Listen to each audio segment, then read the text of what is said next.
Ladies and gentlemen, welcome to Logical, Plausible, Probable. I'm your host, John Maddox, and tonight we're having another stream you just won't want to miss. If you got what it takes, click that link, or prepare yourself, for this arena is not for the weak. Now, let the mental combat begin, but always make sure your arguments are LPP.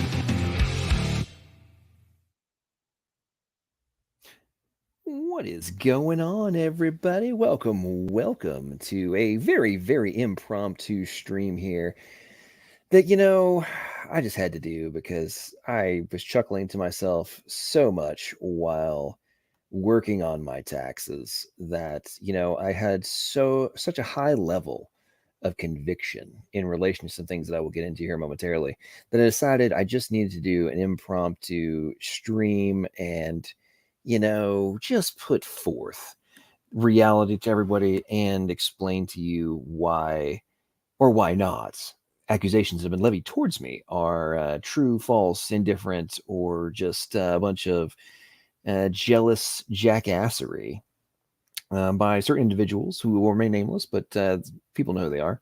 Anyway, before I get into all of that, I wanted to say hello to everybody who's joined us. And I know the lovely Bread of Life, also known as Rebecca, was questioning whether or not this was just pure clickbait. And it was not. And I do apologize. I know I never respond to emails because I'm busy doing other stuff.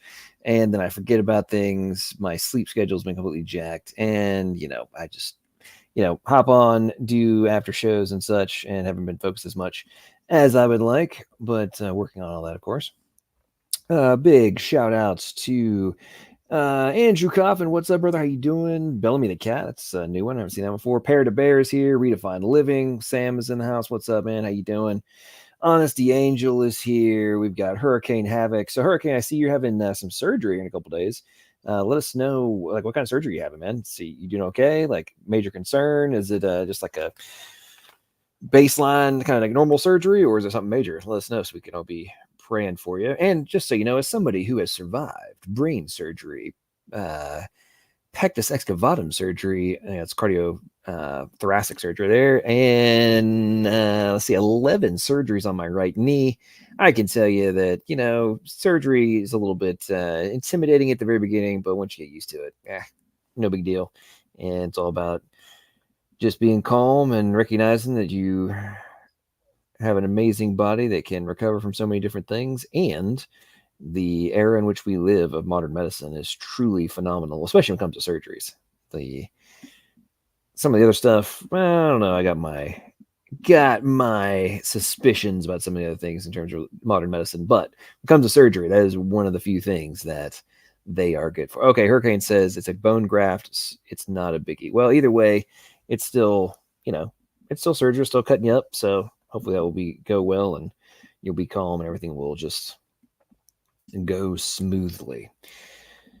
Now, for some fun, for those of you who may or may not be aware, I think it was like September 2020, I had a opportunity to debate Matt Dillahunty. And at the time, because we were in the middle of shutdowns, my tourist business, of course, had completely imploded because tourism no longer existed. My Airbnb business had imploded because everything had canceled. And anyway, so I had picked up some other jobs and such, and I was working my tail off. I was working 80 hours a week trying to recover from having to refund all sorts of money. I mean, just crazy stuff. Anyway, I wanted to do a really good job debating Dillahunty, so I put up a GoFundMe, and it was like, hey, I'm going to do the debate either way, but hey, if people want to, donate some money, I'll take off a couple days off of work, basically, and hyper focus on, preparation for debating Dillahunty, because I was literally working 80 hours a week, hardly getting any sleep, getting up at 4 o'clock in the morning, doing crazy stuff then, right? Anyway, Atheists, Matt Dillahunty has a flip out conniption fit, even though the dude was getting paid to do the debate with me. He would have gotten paid. He gets paid for all of his freaking debates on MDD and such.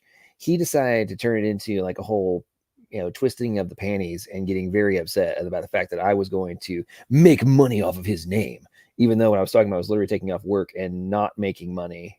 He was going to have a net positive. I was looking for a break even on the amount of, but again, even if I hadn't raised the money, I still would have debated him and lost the money. So it's most atheists don't think through things logically and extenuate things out more than their initial emotional response. But anyway, that started a whole deal of John's a grifter, LPP the grifter, all this kind of stuff. So all these little butthurt atheists got all worked up, got in conniption fits. Anyway, fast forward on to more recent times, and because at the beginning of my streams, I've got that little stupid commercial for t-shirts, the certain individuals have decided that this potentially makes me a grifter and that I'm only on YouTube to make the exorbitant amounts of money and am just taking advantage of people or misdirecting folks. I mean, it goes on and on, folks. And it just cracks me up because part of the reason this cracks me up is all the grifter accusations. When I did the math for my taxes and stuff for 2020, I knew that I had spent over $1,000 more. Well, actually, no revenue would come in 2020. I'd spent well over $1,000 in getting the channel, software, subscriptions, all that kind of stuff, right? So anyway, when I finally monetized the channel, which by the way, if folks haven't been paying attention, I haven't been running any commercials on ever. I've never made a penny from advertising revenue. Anyway, the for all of 2021, I knew I had quite a few super chats and stuff, some membership stuff, and I finally got that rolled out. But again, no advertising revenue. Had sold a few shirts, that kind of stuff. Nothing major. But anyway, today, ladies and gentlemen, I was working on my taxes, and the entertainment that I was getting as I was inputting all the expenses, comparing it, looking at the 1099 from Google and doing the math, I'm like, this is too good. This is too good. So I wanted to make sure and just, anyway, as I'm doing all this stuff, I just felt such a incredible amount of guilt at the exorbitant amount of money that I have been making off of YouTube and just the misdirection, misinformation, the full scale lying, and just taking advantage of susceptible humans that are, willful sheep and are just like constantly asking for them to donate money to me. I mean, it's so bad, folks. It's so bad. So, without further ado, I just want to offer my live confession. And if the audience still determines that I'm a grifter, well, so be it. But hopefully, as a result of my honesty, those who make these ongoing accusations will perhaps recognize the stupidity of their position and can take their accusations and shove them where the sun don't shine. Because as I had stated a while back, that I was pretty darn sure, and I was willing to bet people that my net, since I started this channel, would not be positive. And nobody took me up on that offer, though. It's interesting. But anyway, without further ado, folks, my total for 2021, my total gross revenue for YouTube, according to Google, was $2,182.89. But wait, ladies and gentlemen, $2,182.89 was not all. There was actually some additional revenue, which I want to make sure, and I'm reporting this to the IRS, by the way. So I've got $2,182.89 in gross rev from YouTube. And then we need to add an additional $167.39 that was from shirts and like sweatshirts and hat or whatever stuff on Teespring. And that commercial that I run where I offer 20% off, so basically you make hardly any money off of that stuff. That horrific grifting commercial that's run at the beginning of some, but not all streams. That resulted, ladies and gentlemen, in a grand total of $167.39. I am just a absolute ridiculous greedaholic, folks. Can you imagine? So this brings me to a grand total of $2,350.28 of just horrifically greedy grifting on YouTube. I just don't know how I could possibly, just make this much money. Now, let's look at these expenses. So total expenses were $2,006. That's like subscriptions and such. So that brings net currently to $344.28. But then there was advertising that was money that was spent. That was $180. It was like a little more than this, but I'm rounding it to $180. So that means we now have a net of $164.28. Oh wait, but that's not all. But then there's that website deal, the Thema purchase that was $68. So let's subtract that. So now we're at $96.28 of just wow. I'm just horrible, folks. The greed and the grift is astronomical. Oh, but wait, there's more. So then I have to factor in there was a couple of little softwares I'd forgotten about. They were like $7.99 a month. So so $8 times 12 is 96. Oh my goodness gracious, ladies and gentlemen. So my net net profit, of course, not accounting for like money not made and such from work, taking off, do things. So my net profit, ladies and gentlemen, is 28 cents. 28 cents, folks. 28. I am rich. It's amazing. But that's, again, we're not counting in. Oh, wait, let's put this up on the screen for everybody. Is 28 cents. There we go. Okay, so net profit 28 cents. And then this is this is before accounting for the over $1,000 that I lost in 2020. So actually, let's edit that just a smidge. And let's put this correct. So 2021 net profit, 28 cents. Lifetime is negative over 1,000. So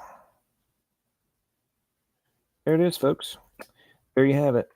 I am a greedy bastard. And I don't know how I can ever look myself in the mirror as I do these streams. Man, it's crazy. It's really amazing. I don't know what I'm going to do. I really don't know. My guilt is overwhelming. So yeah, anyway. So folks, that's my fun for the evening. I thought I would just share that with everyone. And this is not a grift attempt. This is not a desire for people to give more money or anything of that nature. No. It's just to hopefully the next time any individuals make the accusations towards me, you will just direct them over to this stream and let them, maybe they can just do a review and explain to me how I'm a grifter in this context. And again, if any of these jackasses want to continue to talk some trash, why don't they accept? I would like to make some money off of them. And how about we bet on this in regards to tax returns? And we'll see who is telling the truth. I mean, just saying, ladies and gentlemen. Anyway, Bizarro, thank you. So you can retire someday. I have $20 super chat. I greatly appreciate that. Thank you very much. So now, but folks, we have to remember Hurricane. So Hurricane says, $20.28. Now, actually, you have to remember that Google's going to take 30% of that. So it's actually $14.28 before taxes. So just get that straight. But anyway, okay, enough of my fun. Let's open it up. Link is pinned, folks. If you want to come in and have some fun, we'll go on different conversations. And not obviously, it's not about me whining and complaining about being called a grifter. But let's get into it. And let's see. What's up, Christopher? How you doing? Welcome to the stream, man. Good. How are you? What is a grifter? A grifter is like somebody who basically like a snake oil salesman that runs around telling people stuff in exchange for money or taking advantage of people or somehow trying to misdirect in a method to just dig in people's pockets and take advantage of the poor and all that kind of stuff. It's ridiculous. What's up, you of that? What's up, Rebecca? How you doing? Welcome to the stream. Hey, you're on mute, Rebecca. Thanks. Good to see you. Oh, you too. Sorry, Christopher, you asked me a question. What was that? Someone's accusing you of that? Oh yeah. There's been hardcore accusations of that for a year and a half now. And who would you say is your worst enemy? Say again? Who would you say is your worst enemy? In terms in the context of the accusations? Yeah. I'm not even gonna get into that. It's neither here nor there. I'm letting them. People know who they are, and I'm not gonna get into attack sessions. This is more just this is somewhat of a joke. Like I said, I was doing my tax. I've been doing my tax the last couple hours, and when I got to this and I started doing the math, I started cracking up and was like, well, what I would assumed was correct is correct, and I'm gonna have some fun with this. And in line as being a grifter, as Rebecca was pointing out, this was obviously clickbait in order for me to just generate so much money. So Rebecca, I apologize for being a clickbaiter and dragging you out this late to conversation.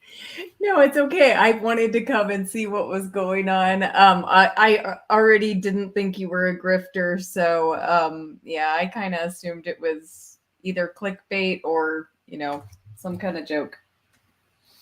Yeah, had to have some fun with it. Hey, it's 2022, folks. We're like on a beeline to the end of the freaking world. If I can have some fun about these kind of accusations, I don't know I mean, gotta have a sense of humor, right? If you were a grifter, I think that you could pick like a better avenue as far as what you talk about in your after shows, because that certainly isn't like popular. Oh yeah, I mean, there's so many different things you could do on YouTube to make money. I mean, heck, I could run around claiming to be a flat earther or something and make more money. I mean, good grief, it's like it's too funny. It's too funny. But so Rebecca, while you were in the stream, do you have any? I know you got some good streams recently, and do you have any new ones coming up that you would like to tell people about to go check out? Oh, well, actually, I've kind of been on a break for a few weeks, so I haven't done anything in the last couple of weeks. But tomorrow, it was really on my mind. I'm doing a stream tomorrow to just kind of talk about what does life look like if you're a Christian. A lot of people kind of think like, well, if God hasn't done this for me, or like, I don't know. It's just kind of like talking about that suffering is part of the Christian worldview. Like you shouldn't expect your life, just kind of looking at the lives of the people that God loves and what did their lives look like. And, so just changing like people's expectation about what this world should look like. Because, the Bible says we're more than conquerors, but it doesn't promise us that we're going to have an easy life. And, the saints of God did not have an easy lives. No, it's a very good point. And I find it so interesting in the modern progressive quote unquote Christian era that we live in. The the prosperity gospel? Is that the Joel Osteen stuff? Yeah. And Mm-hmm. I find that just so contrary to the Bible. Like, so you've got a few rich guys in there, but a lot of times they like, AKA Job, who was doing pretty good and then lost everything. Yeah, he got some of it back, but he had to go through some really bad stuff. And many of the a lot of Christians like start to freak out and like, well, why would I have to go through a hard time to get to the good time? Like, okay. And then anyway, and into your point, like it's definitely not promised, at least not in this frame of reference. Like in this current stage of existence, we're not guaranteed all this awesome stuff. And we're more likely to have hard times and trials and tribulations and learning experiences and such. But in the next stage of existence, we get the the ultimate reward, both from an eternal existence perspective as well as all the other things that can go with it. And that's why I don't know. I just find the incredibly narrow-minded worldview that so many people end up in, whether it be from the atheist, this is nothing but this life perspective, or in the or from on the quote unquote Christian side, it's supposed to be good. I'm saved. I should be getting all this awesome stuff. Like that perspective. It's like this is ridiculous. But anyway. Yeah, and I'm not really planning to direct it toward Christians because I do think like most Christians understand that. It's more kind of like to address my audience, which is mostly atheists, and kind of like it's been heavy on my heart. Like a lot of people are saying like, well, I want to believe in God, but God hasn't answered my prayers, or like, why did this horrible thing happen to me? And so it's kind of like just to to address those concerns, because, I think a lot of people have the idea that if there is a loving God, and, if God really loves us, then, things should be great here, and so it's kind of like, it's not really like kind of addressing prosperity gospel stuff, because I just, yeah, it's just more to like address the general worldview of like what people should expect with God's existence. Right. No, that makes total sense. Now, ladies and gentlemen, I have to address a very significant accusation by somebody whose very name is grifter mania, also known as Gur mania. He says that somebody who just joined the stream, the one and only Danny, is the greatest or the griftiest grifter of them all. Danny, what have you to say to this? And welcome to the stream. Well, I wish, if it meant that I made money. So, speaking of making money, how goes things on? We talked a couple weeks ago. You were concerned about the whole inflation and needing to get a salary raise and all that kind of stuff for the teacher. Any updates on that? I went from an 80% return to a 6% return because of what happened. So I'm sad. But at least I haven't lost any. Well, that's good. Yeah. That's good. So, so maybe you might want to think about moving to Florida. I don't know if you saw the $800 million pay raise that teachers just got in Florida. I did not see that. Usually I do get that kind of news, but I'll have to look into that. Yeah, it was just DeSantis just announced it, or he just signed it into law a couple days ago. And Florida went from the 26th state in terms of teacher pay to the 9th best in the country. That's higher than Texas, but I have to be careful. You have to be careful because I'm not saying you're wrong, but there's a lot of districts have been giving these big COVID bonuses. So, and big for teachers, like $2,000 bonus. So I'm not talking about $30K. But yeah, so that's kind of like been the appeasement route. But if Florida actually raised salaries, that's actually kind of rare. So. Yeah, like the starting, the one couple of numbers they put out, like the starting salary was going up $7K a year for the starting salaries, which is pretty interesting. But yeah, I get what you're saying on the bonuses and such. I mean, good grief, some of the, although not to be a jerk, but COVID bonuses, weren't teachers getting paid not going to work? Yeah, that's true. I got paid for maybe 4 months of not work. Yeah, I remember that when that was going down. I listened to all the politics. Like here in Nashville, there was a bunch of yeah, if we're political activism, shall we say? And I'm like, you guys, the schools were closed and you were getting paid. I don't want to hear about it. I lost my business. I had to sell my freaking house. Like I had to refund over $30,000 in Airbnb revenue, like all this kind of stuff. Like you guys can kiss my little ass if you're going to sit here and whine and complain about getting paid to not work. Like, I'm sorry. That's, I'm on edge here of like, am I gonna be able to pay my mortgage or like pay the bills and all this other kind of stuff, and watching my money get just hemorrhaged and all my savings stuff, and you guys getting paid to not work. Yeah, I'm not feeling too bad for you. And there's a lot. I mean, I think there are reasons for why teachers complain. I'm not saying the complaints are illegitimate, but a lot of people don't realize that teachers, even in a normal year, only work 9 months out of the year,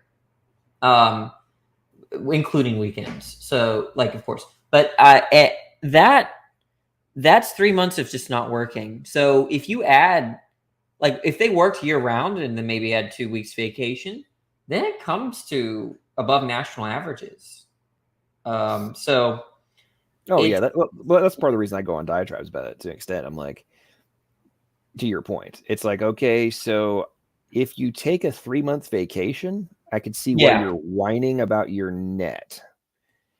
But if you went and got another job in the summertime, like especially like in the gig economy era in which we currently live, like whether it be Instacart, Postmates, Uber, whatever, like you could easily be tacking, a good chunk of change on top of that. And, you don't have to work all that much. And, Yeah, make 10, 12 grand at the low end.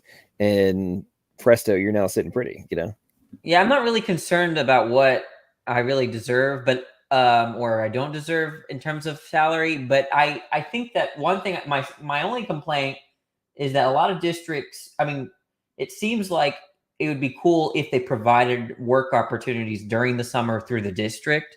That is something that I would, rather than giving these bonuses, or like, and from an impartial point of view, because I like free money. Don't get that wrong. Don't get me wrong. But like, from an impartial standpoint, like, why not create summer opportunities to catch kids back up, to tutor, to do offer summer classes, because most of these summer classes that we offer are remedial.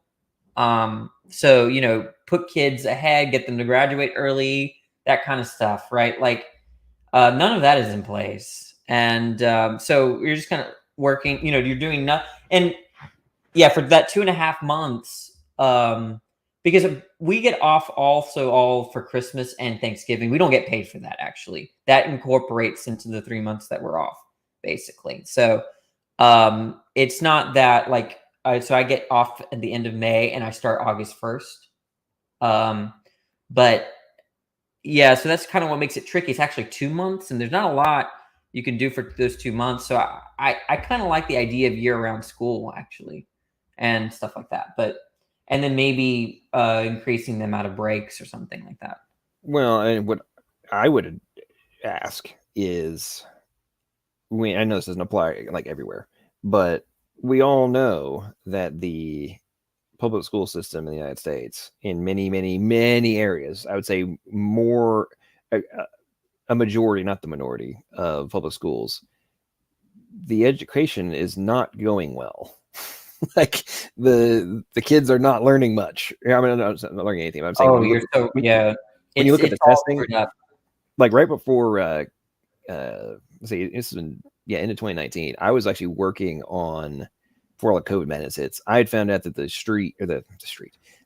elementary school right down the street from my house was, it was like 11. It was just under 12% of the kids in the entire school had like passed or met the standards in math, and it was like 15 something percent had done the reading and language or whatever portion of the standardized testing. I'm like, so cumulatively we have less than 15% of all of the students are even at the baseline standard. How is this happening when the budget for Davidson County, where I live, is massive? We're talking about over. Yeah, I want to speak to that. So a lot of people that are especially more left-minded people think that we can just overcome all the problems in education by raising funding and just funding. But usually, like, it's at least in the state of Louisiana, which is not just bottom 10, in education. We in the capital, in Baton Rouge, they spend about $14K per kid a year. Okay. And I know I've been in that system for 5 years. They're not getting 14. Each individual is not getting 14K each. So there's a question about where the money is going. And there are two places where it's going. Number one, it's going to administrators and curriculum people. And number two, it's going to new buildings. They're just constantly making these new buildings. And studies show that those don't really have a large impact on student learning, creating new buildings and creating new positions. Well, of course it doesn't. And I don't know if you're into this issue, but every freaking year, there is a petition by the school board and the superintendent, all that kind of stuff, that, oh, we're running out of money. We need an emergency allocation of XYZ $1 million. If we don't get it, we won't be able to have paper for the kids. Like, we're going to run out of printer paper. And it's like, how is this remotely plausible? Okay, like, this happens every year. I'm just calling bovine scatology on you. But to your point on the administrator costs, and for those of you who are just joining or haven't known about this, like, pre-COVID, like I was active in politics, ran political action committee, worked with multiple mayoral campaigns, et cetera, et cetera. I physically have and personally gone through budget line items and such, and gone on tangents, met with the finance departments of the city, calling them out on stuff. Anyway, it's just a little backstory. Anyway, in relation to the administration stuff, I remember looking through that crap, and it's like, why is the superintendent making over $300,000 when? And then there's like a huge chunk of the administration personnel is making over 150K a year. Then you're claiming there's not enough money to give the teachers a raise? I'm interesting. But the thing that really got me fired up about it was what I was doing right before COVID. I was working on a fundraiser. Was I'd gone and met with the principal and several members of the school, that elementary school I was talking to, and I was asking them what the issues were, and like on the reading and such. And they're like, well, basically, what I've been trying to get funded for the past X number of years is we wanted to hire a part-time reading specialist to come in, work with the kids, get them all caught up. Because here, and they showed me all these studies that were showing like, hey, if you bring in an expert, work part-time with these kids, they get them caught up. Once they get caught up, they're able, usually, assuming they don't have like major learning disabilities and such, and once you get them caught up, they're able to maintain. But when they're way behind, they kind of shut down intellectually and don't want to learn and have all those additional issues, right? Because they're just so far behind. And anyway, she's telling me, I was like, how much does that cost? And she's like, well, need about $40,000 for the year. And I'm like, that's it? Like, you can't get this authorized? She's like, no, for this sort of thing, like they would have to, they told me they would have to be authorized for every freaking school in the district. They couldn't just authorize. Yeah, there is that problem now. Yeah, because if one school gets that kind of benefit, it's usually they want to universalize it. Yeah, so I was so irritated. I'm like, so there's not enough money to do this on the whole scale, but we can't even do it as a like. Anyway, long story short, what I found out was that you can do fundraisers, and if you can donate the money, you're allowed by law to specify where the money must go if it's external capital. So I was working on doing a fundraiser in my neighborhood, because I'm like, our school district sucks, and it's the whole area, that whole part of town was like growing like wildfire, right? And it's like, obviously property values would go through the roof if the school just moves up from being absolute crap to a little bit better, right? Property values are going to go up. So anyway, that was the whole plan. I'm like, man, you talking about, you've got 20,000 people in that little district, right? Or 20,000 like houses. I'm like, you're telling me that we can't collectively come up with $40K to go hire a freaking reading specialist? I'm pretty sure you can, because the property valuation increase is worth it. Like, let's all pony up some money and call it a day. And of course, then COVID hit, and of course that gonna never happen. But anyway, it's just such baseline stuff like that. I'm like, so kids are being left behind because you guys won't authorize it, even though they have the money in the budget for this school. You won't authorize the hire. That is ridiculous. Anyway, enough my diatribe. Yeah, I know the struggle. I see the struggle. I'm just sort of I recognize the issues, but the reason why I can I just have a high tolerance for all the problems. I'm just so used to it now. But yeah, but it's just depressing when you think about all the little kids that are getting, not getting a good education. The whole point, and lowering their IQ basically is to, first of all, line their pockets, and then secondly, minimize the potential to compete against them. They want to compartmentalize all of the power. So kids suffer from it. It's really sad. No, I would agree with you. And I think it's well documented. There's been an active attempt to turn people into worker bees that never question authority and, do what you're told. It's on full display on a global scale right now. All the stuff that we've been going through for the past 2 years. What's the city on the east coast of Florida? Jacksonville, maybe. Yeah, Jacksonville. Okay. Well, there's more than one city on the east coast but Jacksonville. That's the one I was thinking of. Yeah, I was going to look up their stats. Yeah, Jacksonville's an interesting city. Been there quite a few times. It's beautiful driving along there. Man, of course the bridge. It's really weird. You're driving through it going down like Daytona.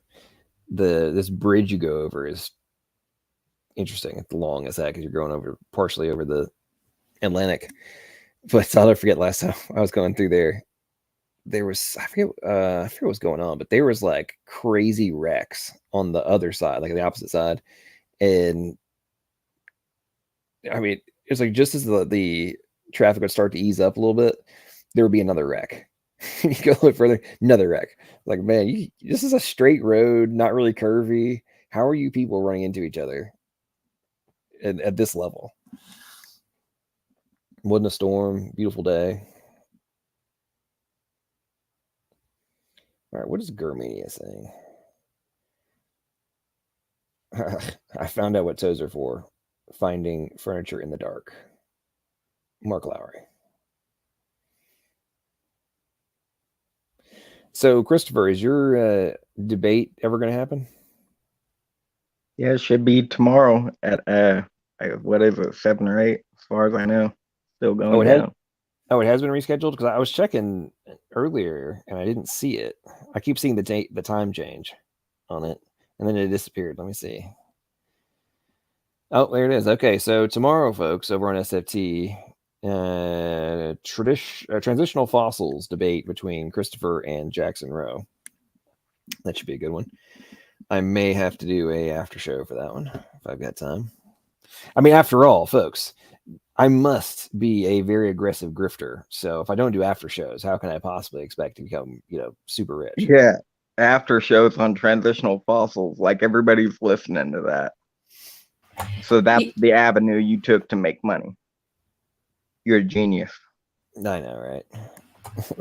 Yeah, other than the millions you're making on YouTube, LPP, how's your business going? Oh, it's going fine. Getting better. Oh, by the way, Breck, I was meant to tell you. So, because I know you've been praying for me on this. So I've been dating somebody. Really? Cool. Yep. I met her out of the blue. Got dropped in my lap, basically, and good Lord, I'm out kicking my coverage so much. It's ridiculous. No idea, but I'm going with it because she's freaking awesome. And wow, cool. I'm so happy for you. Appreciate it. Yeah, so we'll see what happens. But yeah, let's just say that I have zero intention of letting this one get away, nor would I have commitment issues, if you will, in terms of if it goes that way. I will not lose her due to not being willing to have commitment. Does that make sense? Cool. Is she a Christian? Oh, yeah. Yep. Where'd you meet her? There was a coffee shop.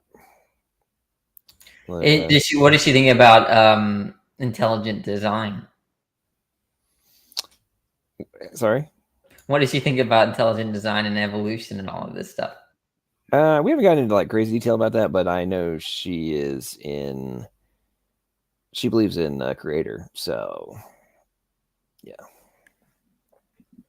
Oh man, I feel some heated debates possibly coming up between you and her. So I don't think so. I don't think so because she's heard me go on diatribes and hasn't said anything about it, and has agreed with me on different things. So I don't know. We'll have to. I don't know her exact position on it, but we'll. But we discussed a lot of other things in relation. If she likes it, she'll just nod. That's so funny. When I was dating Jeremy, I asked him almost right away because there was no way I was going to marry somebody who believed in evolution. Babe,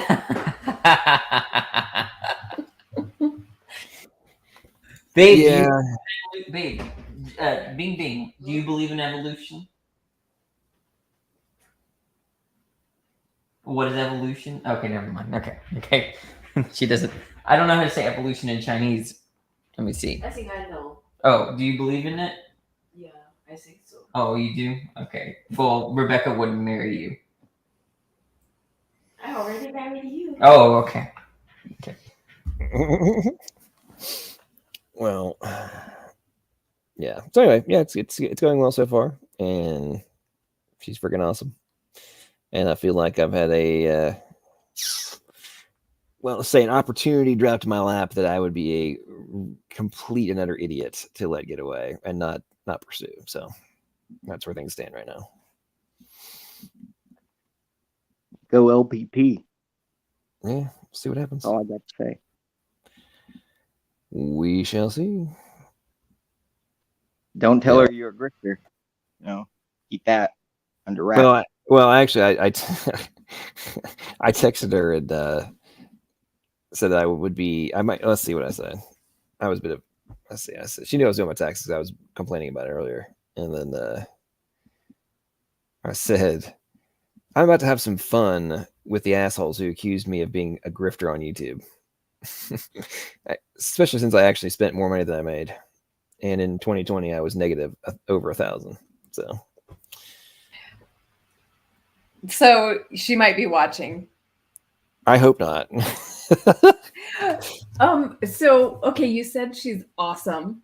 What does that mean? What do you like about her? Well, she's very intelligent and challenges me in many ways. And in some instances, that's something she may actually be smarter than me. I'm not gonna lie. At a minimum, we're equals. I'll put you that way. We're interested in many similar things, but then others. But some of the stuff we're interested in, like, okay, so this is more like intellectual stuff. She actually like sends things to me that I haven't seen before, or things that she knows I'll be interested in, vice versa. So we have some good combos on that side. So it's one of those things of actually having the common interests, but also being able to have good discussion and dialogue about them, and not just be like one person talking about it. Actually having the back and forth, which is something I've always searched for and wanted to have in a significant other. Let's see. What are you guys talking about? Like politics? Like what? Like just what are the topics that you're talking politics, about? History. Politics, history. Is she a tanky? Is she a what? A tanky. What's that? I don't know what tanky Communist. is. No. That's a pejorative for communist. And Germania, the answer to that question is yes. This is part of the reason I said I've way outkicked my coverage. She was, at one point in her life, was a actress. And okay, let's put it this way. She had a scholarship for singing. Was acting, is a she was a performer for dance, like training with like some of the premier folks are in the world. So like when she was in college, she literally got paid to go around the world and train with like the pinnacle folks in her specialty. Yeah. Anyway, like I said, very long story short, I've way outkicked my coverage. It's nuts. Super smart, awesome, incredibly sweet. The truly amazing folks in her specialty. Getting an echo from you there, Dan. What's up, Dan? How you doing? Welcome to the stream. How goes recovery? Oops. Folks in her specialty. Getting an echo from you there, Dan. What's up, Dan? How you doing? Okay, we'll wait on that for a second. Let's keep ready to be quiet, and then we'll switch over to Dan to let him talk so we don't get the echo. So, Dan, we're gonna go on pause. Nobody's gonna say anything for a second, and then I'll take you off mute, and you go ahead and tell us what's up with you.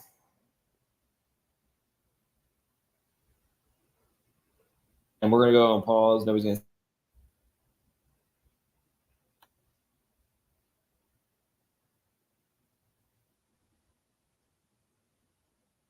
Go ahead, Dan. Here, can you hear me now? Yep. Okay, I can barely speak. My voice has got even worse since the last time I was on, or the first time. But how do I get this to show up in big screen? What? Yep. Okay, I can barely speak. My voice has got even worse since the last time I was on. Dan, we're getting really, really bad delay. Like, so all the audio is coming through. Do you have YouTube open as well? If you have YouTube open and the audio is still on that, it's going to the delay is going to be what's causing that audio to come through to us. So you put if you have a YouTube tab open, put YouTube on mute, like turn off the volume on YouTube screen, and just leave it on for the StreamYard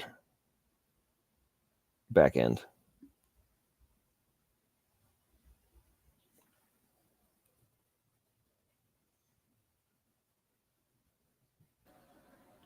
John, is that better? I can hear you. I can hear you now. But how is there a delay? We'll find out. Did you have the YouTube tab open? Yes, I closed it. Okay, that was gonna be the problem. Yeah, because it was like getting the slight latency delay. Yeah, you're good to go now. So how you doing, sorry, brother? I'm new to this. I'm really sorry. That's all good. How you doing? Welcome to the stream. How I'm you? doing good. My voice is even worse than it was last time. I can barely talk, but it's really good to be on and see you guys. Everything's picking up. In fact, I may get to go home in a week or two. I'll have oxygen, but it won't be anything special, any big thing. Well, that's good. They're gonna give you one of the oxygen machines to take home with you and everything, just in case. It's some kind of pulsate. I don't quite understand what it is, but it's definitely better than what I'm doing now. And there's also a special thing I wear at night to make sure my oxygen doesn't go too low. It monitors my oxygen. But I'm really doing a lot better than I did a few weeks ago. It's really amazing. How do I get the screen big? In the bottom right corner, you should see, if you mouse over it, you should see a little square box pop up. If you click that, it'll take you full screen. Oh yeah, okay, thank you. Can you hear me in time? Am I delayed or anything? Nope, you're coming through just fine now. Oh, great. Okay. So anyway, that's the update, and good to see y'all. Well, glad to hear that. Hopefully you'll be able to get home and get back to normal at some point, and it won't be too much of a stress on your wife. I know you were concerned that's a about big that. thing. She's been through a lot. It's really been hard on her. She got COVID the same time I did, but it only lasted a few days. She was okay, and it hit me hard. Well, that's good. But she made it. I mean, I know you've been having to deal. Let's see, you've been in the hospital or in care for well over a month and a half now. Well, it's I think it's about 8 weeks now. So about 8 weeks. 2 months. So 2 months. Okay. Yeah, about 6 weeks in ICU and then 2 weeks here. Wow, it's a lot of time. Yep, that is. I really got used to it. They gave me I have a room and it's almost like my little office. I got a table, I got a computer. It's pretty cool. But mainly I just have to wait and see if everything works. Anyway, that's enough of me. Well, I'm glad to hear that, Dan. Thank you very much, especially at your age and the way things are going and the plummeting, like the survival rates and all that. Good once you get into the hospital. So I'm glad you've made it and we're able to escape ICU. Yeah, that was close. I had a lot of prayer though. I really thought I was going in ICU, and then everything just turned around. It's just like, a miracle. It was really amazing. You just sort of have to be there. So Danny, how does Dan surviving COVID in ICU in relation to the prayers that are being set up? How does that affect you? Does that trigger you as from the anecdotal perspective? Does that trigger me? No. No, absolutely not. I'm messing with you. Yeah. It wasn't a double-blind study of prayer, and there's been a couple studies on that didn't show up the way that Christians claim. So prayer doesn't exist. Yeah, it's weak sauce. Hey, I know a guy that heard God was somewhere down on 62nd Street, and he couldn't find him. So from then on, he believed God didn't exist. That's really about all the evidence they need to believe it, or lack of evidence. It makes Danny long for his believing days. Oh, he was a believer? I wish I was a grifter. I could. That's like maybe I should become a Christian and grift and do a better job than LPP. Well, that would require me actually attempting to be a grifter. So I guess that it goes without saying that if you were coming in to do it with intent, then there's a high probability you would be better than me, given the fact that it's not. Okay, so if you had to grift, what would you do? Tell me, teach me. Okay, what would you do? Well, since I'm not grifting, how can I? Okay, let's think about this, Danny. Let's think about your question there logically for a second, right? So you just asked me to give you insight and ideas in how to be a successful grifter when I am not engaged in such. So why would I have the requisite knowledge to as a benefit to you? Well, just because you're not engaged in it doesn't mean you don't know how to do it. I got a tip for you, Danny. There are a lot of virgins that know how to have sex, I got a tip for you, Danny. Yeah, what would I do? Your Patreon. You only have 2 levels. I mean, you have like the most somebody can give on your Patreon monthly is $5.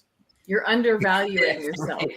Well, you know what really bothers me is that I know that the people that are gonna subscribe to me or whatever are probably people I know, especially in the early days of YouTube. So I don't want them to give me more than $5. That bothers me. Well, okay, so Danny, if you wanted to grift, a way that you can raise money, right, is if you have pre-delineated purpose for it. And it's actually kind of funny that some of the individuals who accused me of being a grifter flipped out because I helped SFT and Matt put together a crowdfunding campaign to raise some money for a new computer. And that was just the whole catalyst of just like complete and utter meltdown of John's just horrible for doing this. And what cracked me up about it was all that was done in that context was so quick side story for everybody.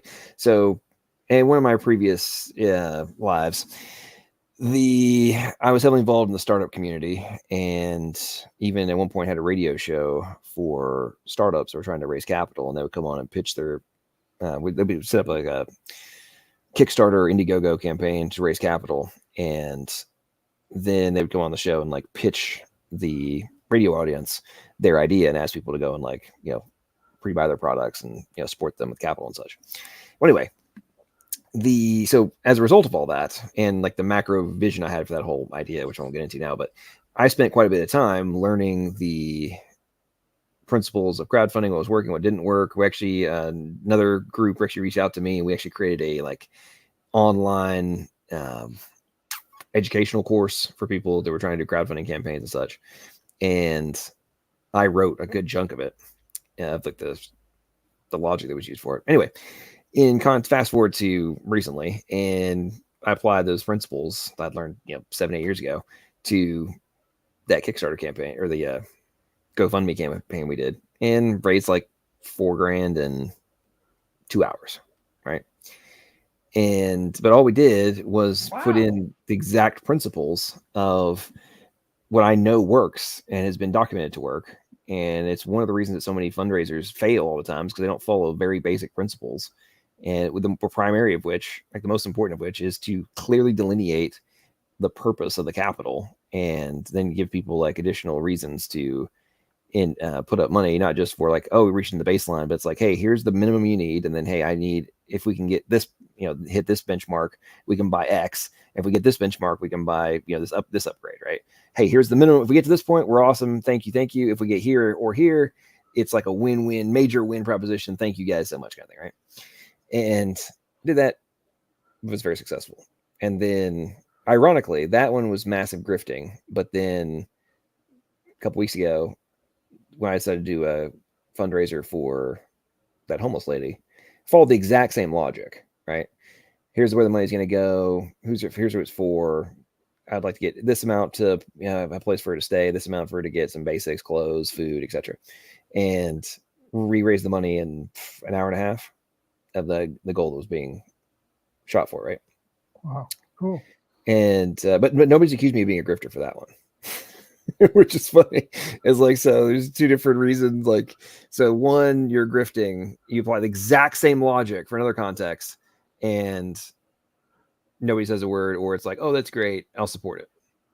I find it hilarious. But anyway, so long-winded diatribe, Danny, was for if you decide you want to raise money for something, just pick something good, even if it's for yourself. Clearly delineate where the money's going to go, why you need it, and et cetera, et cetera, et cetera. And if you have people that like you, there's a reasonable probability that folks will support it. And yeah, I feel like you just have to say stuff that everybody wants to hear, right? No, that's the thing. That like not necessarily. Well, I think it's the easiest. Like, okay, so if I go around spouting the stuff that Apologia and Aaron Ra and Matt Dillon, you know, all of that, I'm probably going to get a lot more subscribers, I think. And I think one of the reasons why I don't find you to be a grifter is because you say a lot of things that make people angry. Like, so that's like evidence that you're probably not a grifter, right? Or maybe not. It's reverse psychology. I know if you piss people off enough, they're just going to hand you money. Obviously, that was sarcasm. But Danny, here's the thing, though. You have to remember from a potential support perspective, right? We live in a world of 7.8 billion people. And if this is basic business logic, right?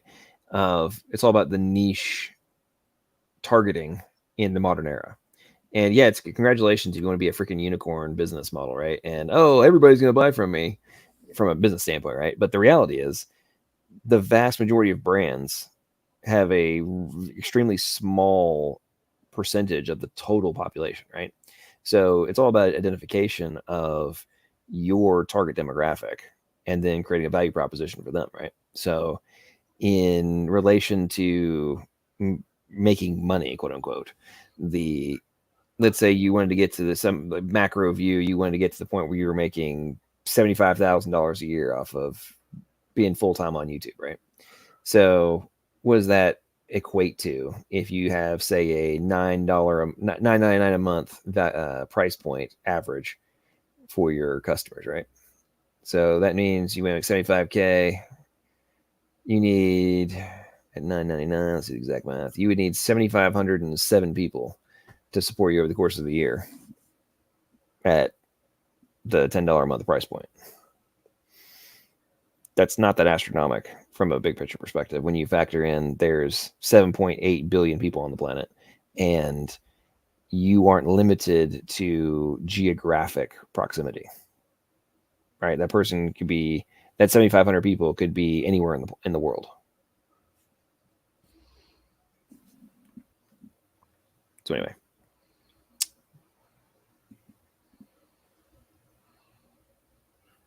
John, how do I put my icon up there instead of my ugly face? Okay. Click the stop camera button at the bottom. Okay. Is there right next to your the mute button? There you go. Yeah. Great. That's a lot better. I haven't shaved in 4 weeks. Well, no, 8 weeks. Wow. Time flies. Oh, Dan's being scruffy. Ladies and gentlemen, the man who just recently got out of ICU and then still in hospital care, he didn't shave for 8 weeks. The scruffiness is just beyond belief. How could he? Yeah, I had plenty of time. I just didn't do it. Well, we'll forgive you. That's interesting about raising money. I go to a church and we got a new pastor in, and he started working on a building project. And he would only ask for so much money at a time to do this, you know, like say pour concrete or whatever. And he did that all the way through. And I was surprised how easy it was for him to raise money for that, because he wasn't asking for like $1 million. He was asking for 10,000 here and 20,000 there, and people donated. Well, it's a lot easier for people when they see maybe they feel a lot more. I don't know. Maybe it's psychological, but it worked. Well, when the price point is, you know, $30 a person or $50 a person or whatever.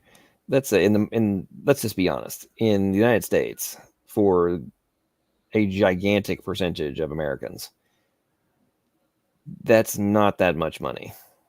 And it's not the end of the world for you, you know. And if it's $10 or $20, $15 somewhere in there, like, oh well, we're going to solve X, and you have like something that's tangible in terms of the return on your investment, quote unquote investment, you know, the donation. It's not that difficult to do. And if you're doing, to your point, if you're doing like segmented, yeah, it might be really, really hard if the total amount you asked for each person to put up was $1,000 a piece.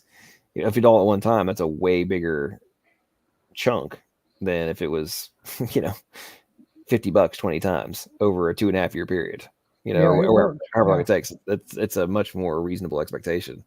And at the same time, as you're moving along in stages, right, each time it gets easier to ask for the money the next time, because you saw this, you know, oh, my money, this, you know, however much money you donated. Okay. Oh, wow. We're now in this room.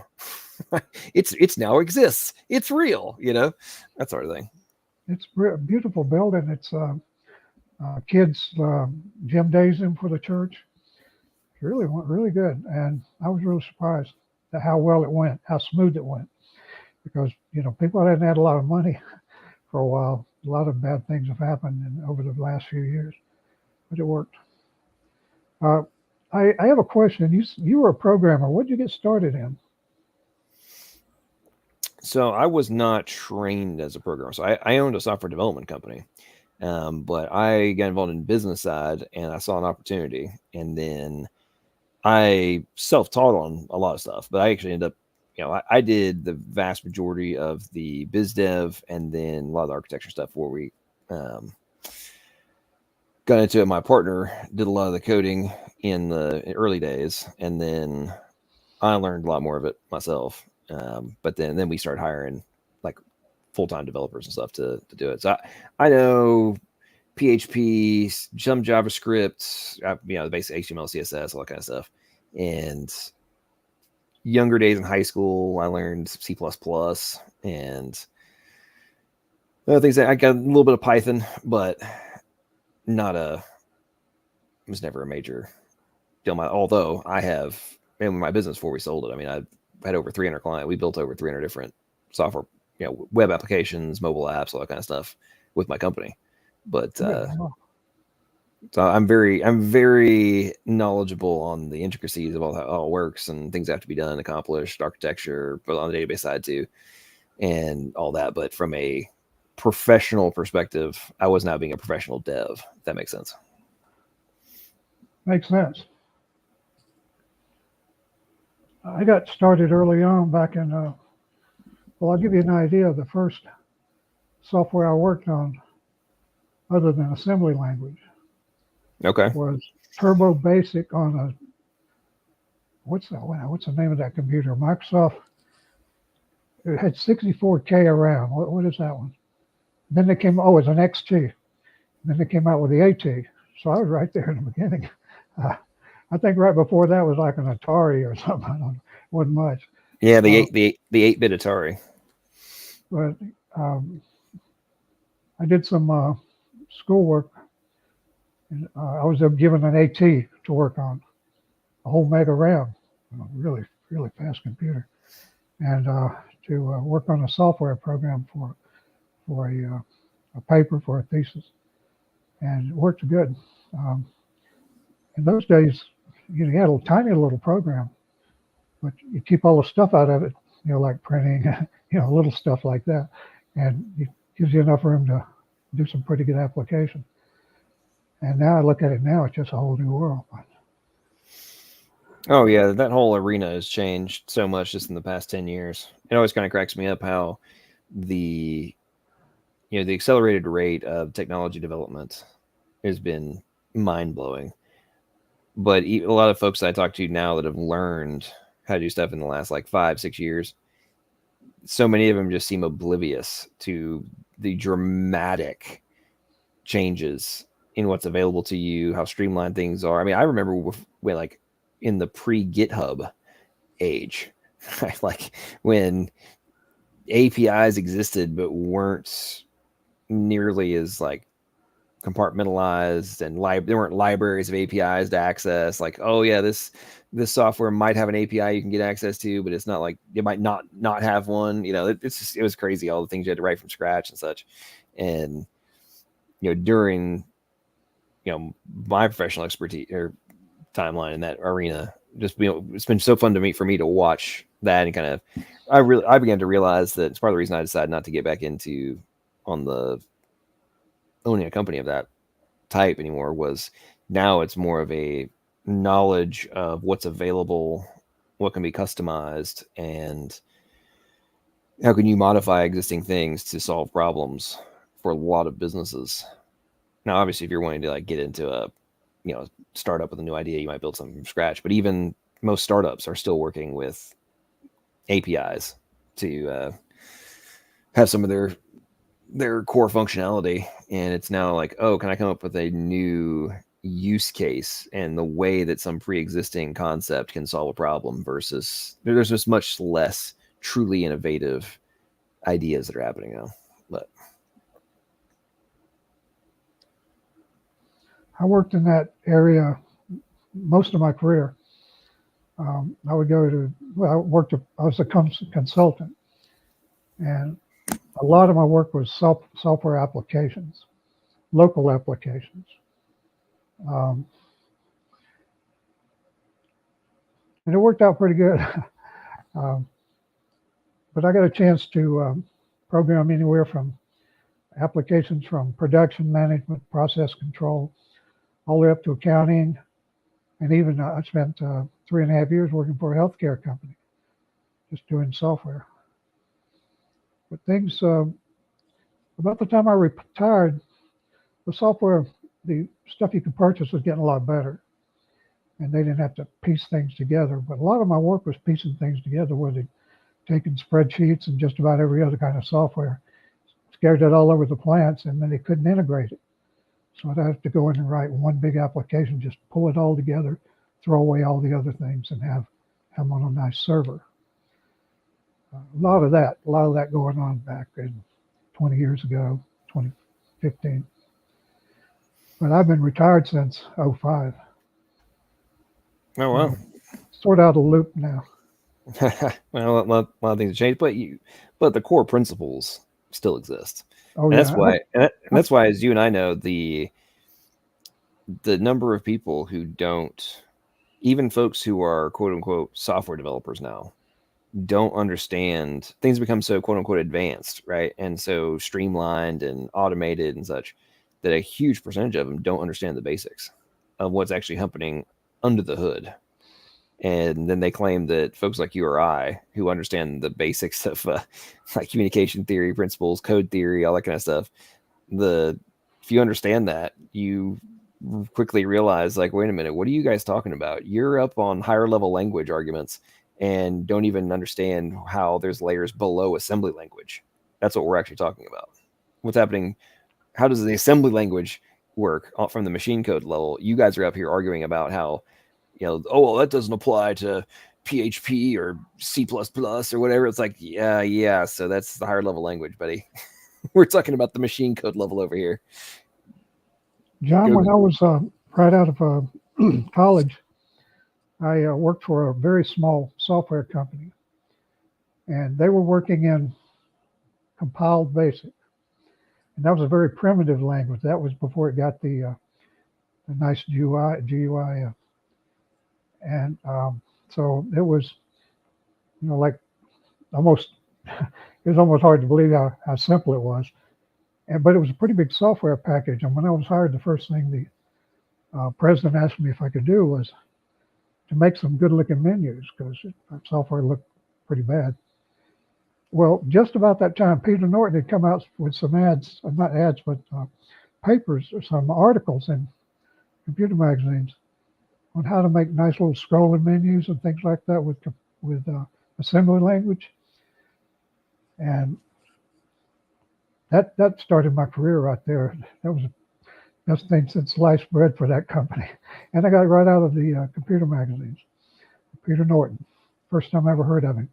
Of course, now everybody has,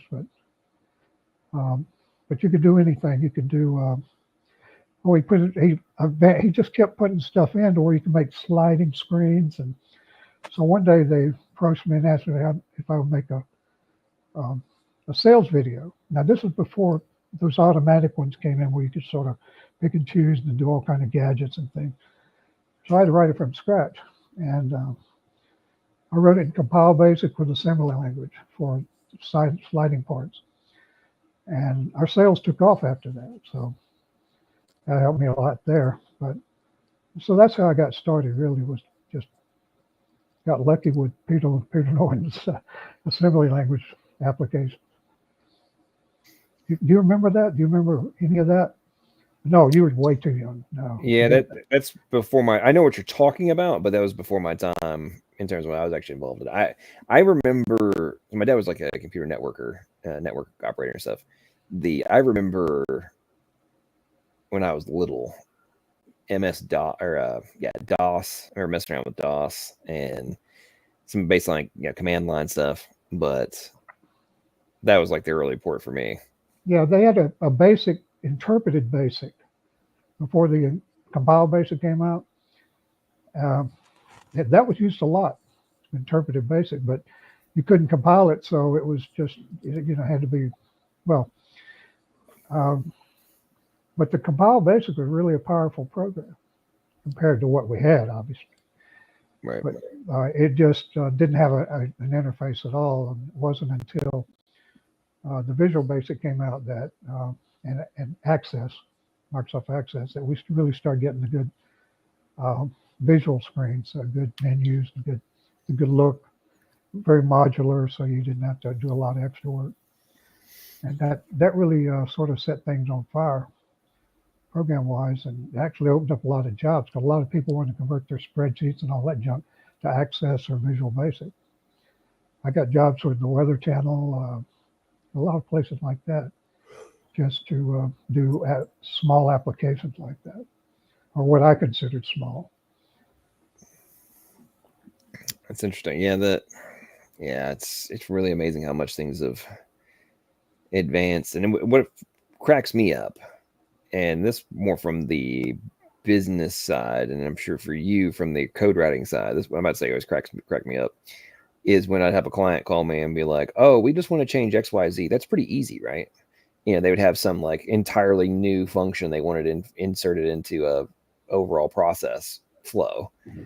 And it's like, well, yeah, I mean, maybe it might be straightforward to do, but it might also cause massive crashes all over the place if it's not done. It might be very intricate. It might be more complicated than you think. And that's why I find it so entertaining in relation to like the evolutionary arguments, right? It's like, oh, well, it's not that big a deal for XYZ to change, and it's like, yeah. So I'm just gonna go out on a limb and guess that you don't know how easy it is to make stuff crash.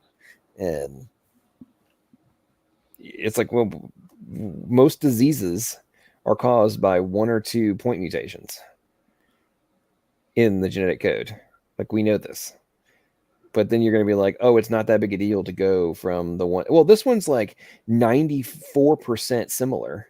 Like, okay, so that means you need to have 78 changes to make it, one from come to the other one. And you're telling me that one change can crash the entire thing, but somehow you got 78 or whatever the number is. It just cracks me up. Some people don't want to accept the fact that there's way more to this than just pure chemical reactions. One thing I used it for a lot was for math.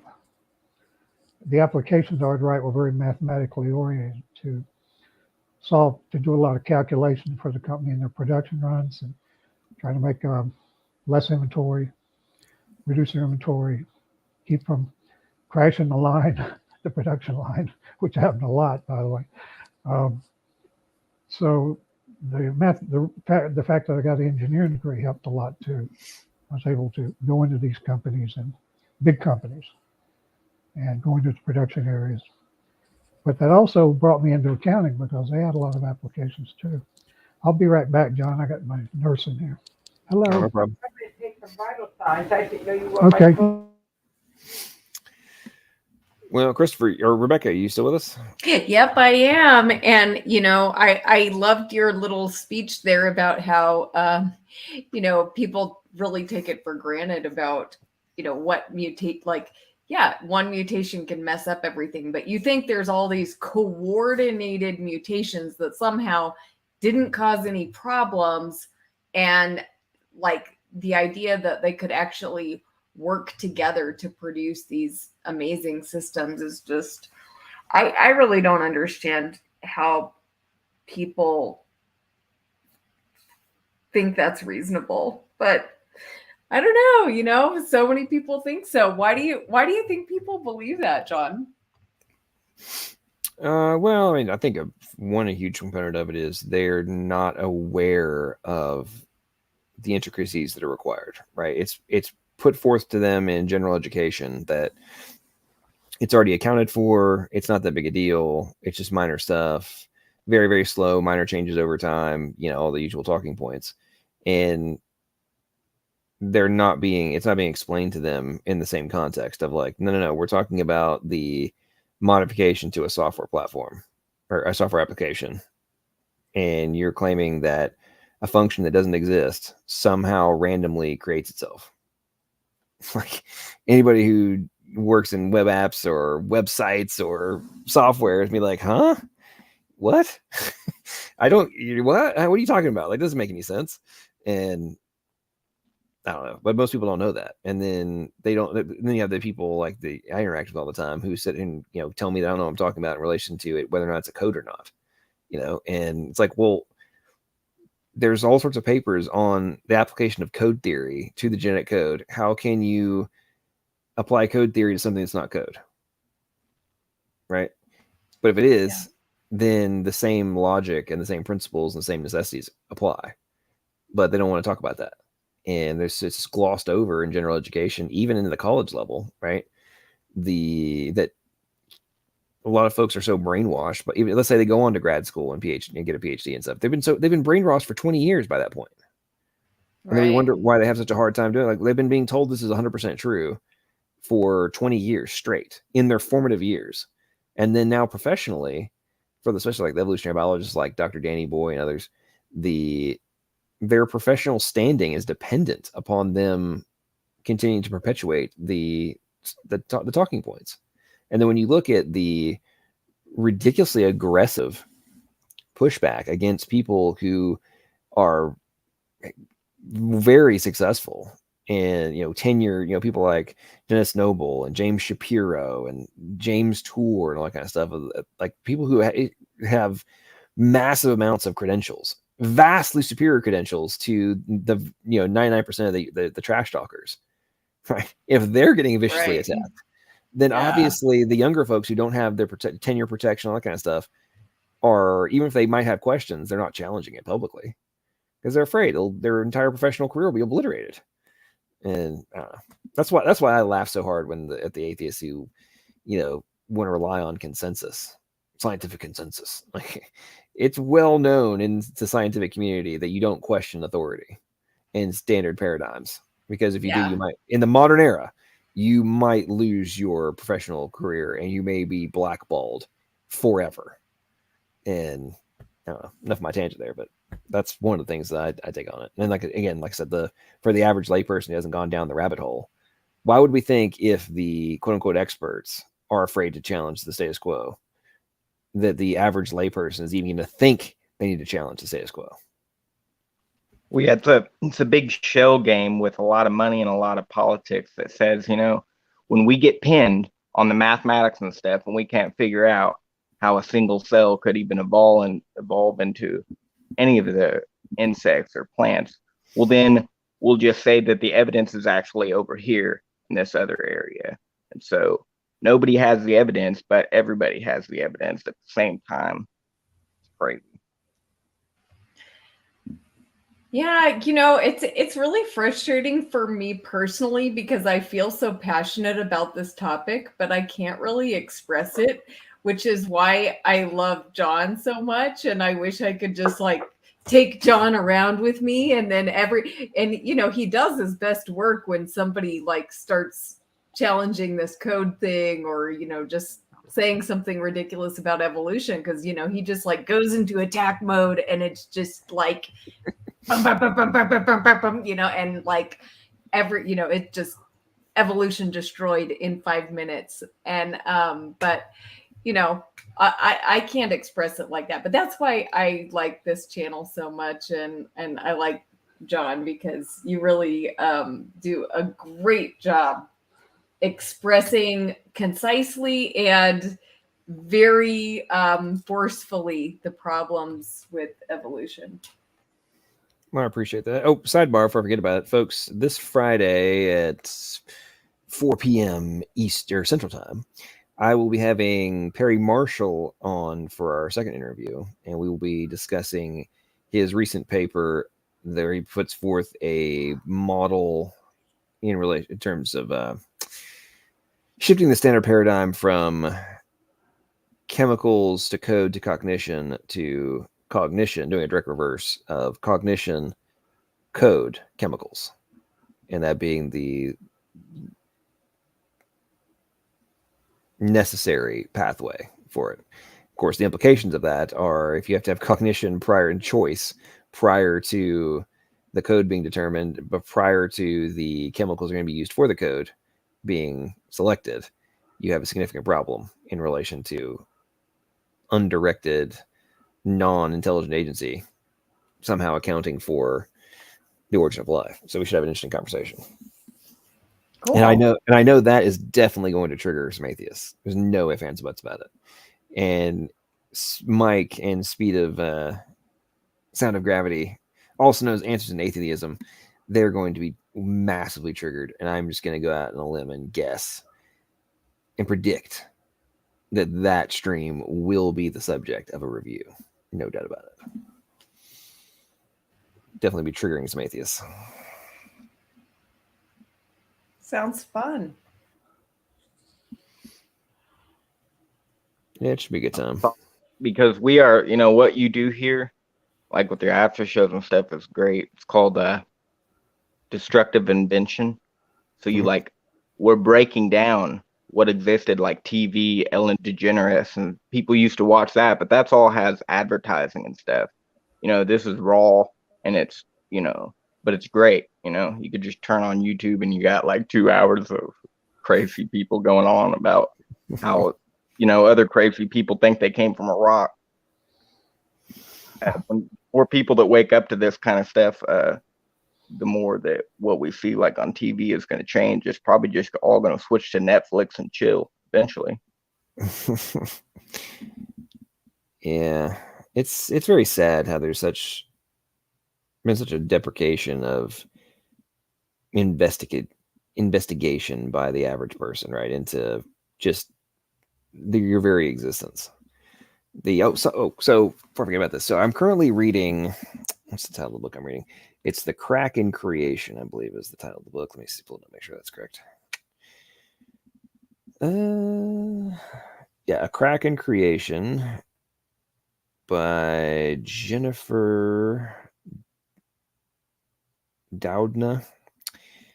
And it's all about the CRISPR technology and how they discovered it and how they were able to figure out how it all worked and stuff, and how they had, before this, for gene editing, they had tried to use one of Sal's favorite little gizmos, which is the zinc finger proteins. And then they found out that, oh, wait, turns out the Cas genes in conjunction with obviously the CRISPR components are way better than trying to use zinc fingers for editing. And anyway, it's very, very interesting stuff. But she's been describing how they figured it out and began to use it. Uh-oh, Rebecca and Sal having a waving session going on. What's up, Sal? Welcome to the stream, man. How are you? Oh, just another day in paradise, and just wanted to say hi to everybody. And I'm taking the day off tomorrow because I got a shingles vaccine today, and I usually get sick. So, but tomorrow night, I've been returning to my true love of nuclear physics, and so I'm still working on young Earth creationism, but I'm very slowly migrating out of biology. because I think the creationists have definitely won that argument as far as intelligent design, origin of life. It's like Hey, beating a dead Sal. horse at this point. So I have a heat problem debate coming up on the Steve McRae channel. Can you maybe give me like some quick points on how you can solve the heat problem, with accelerated nuclear decay, since you're... Yes, don't use it. There are alternative mechanisms for changing nuclear structure, and a minority of creationists do not accept the accelerated decay model. So that's, at some point, just because the other side is the other side and they're evolutionists, it doesn't mean they're always wrong. Sometimes they're right, and we have to accept their criticisms. And the reason I say that is I was a theistic evolutionist, an old Earth creationist, and a young Earth creationist. I came through the other side, and so I have a different perspective on things. Where, a lot of people that were raised as young Earth creationists, they're very reflexive to any criticism. They're just like, it has to be wrong because someone said so who's a young Earth creationist. The young Earth creationists are not always right, and so what I would say, try this out, because I was making these arguments over the last 3 weeks on my channel. There's been a lot of discoveries in the ways we can change nuclear structure. When you can change nuclear structure, that means then you can't assume that radioactive decay was the mechanism for creating parent and daughter relationships in the elements. So what we may assume to have been the result of radioactive decay may not have been at all. And I've been covering experiments like that. So the first thing I'd put out is that you'd say, well, yeah, maybe that is a good criticism. So we look for other mechanisms. And what I usually say is, if it's acceptable to appeal to future mechanisms like the abiogenesis and evolutionary community, why can't young Earth creationists do the same and say we haven't resolved everything? But we're certainly in better shape than the other side by miles, by light years.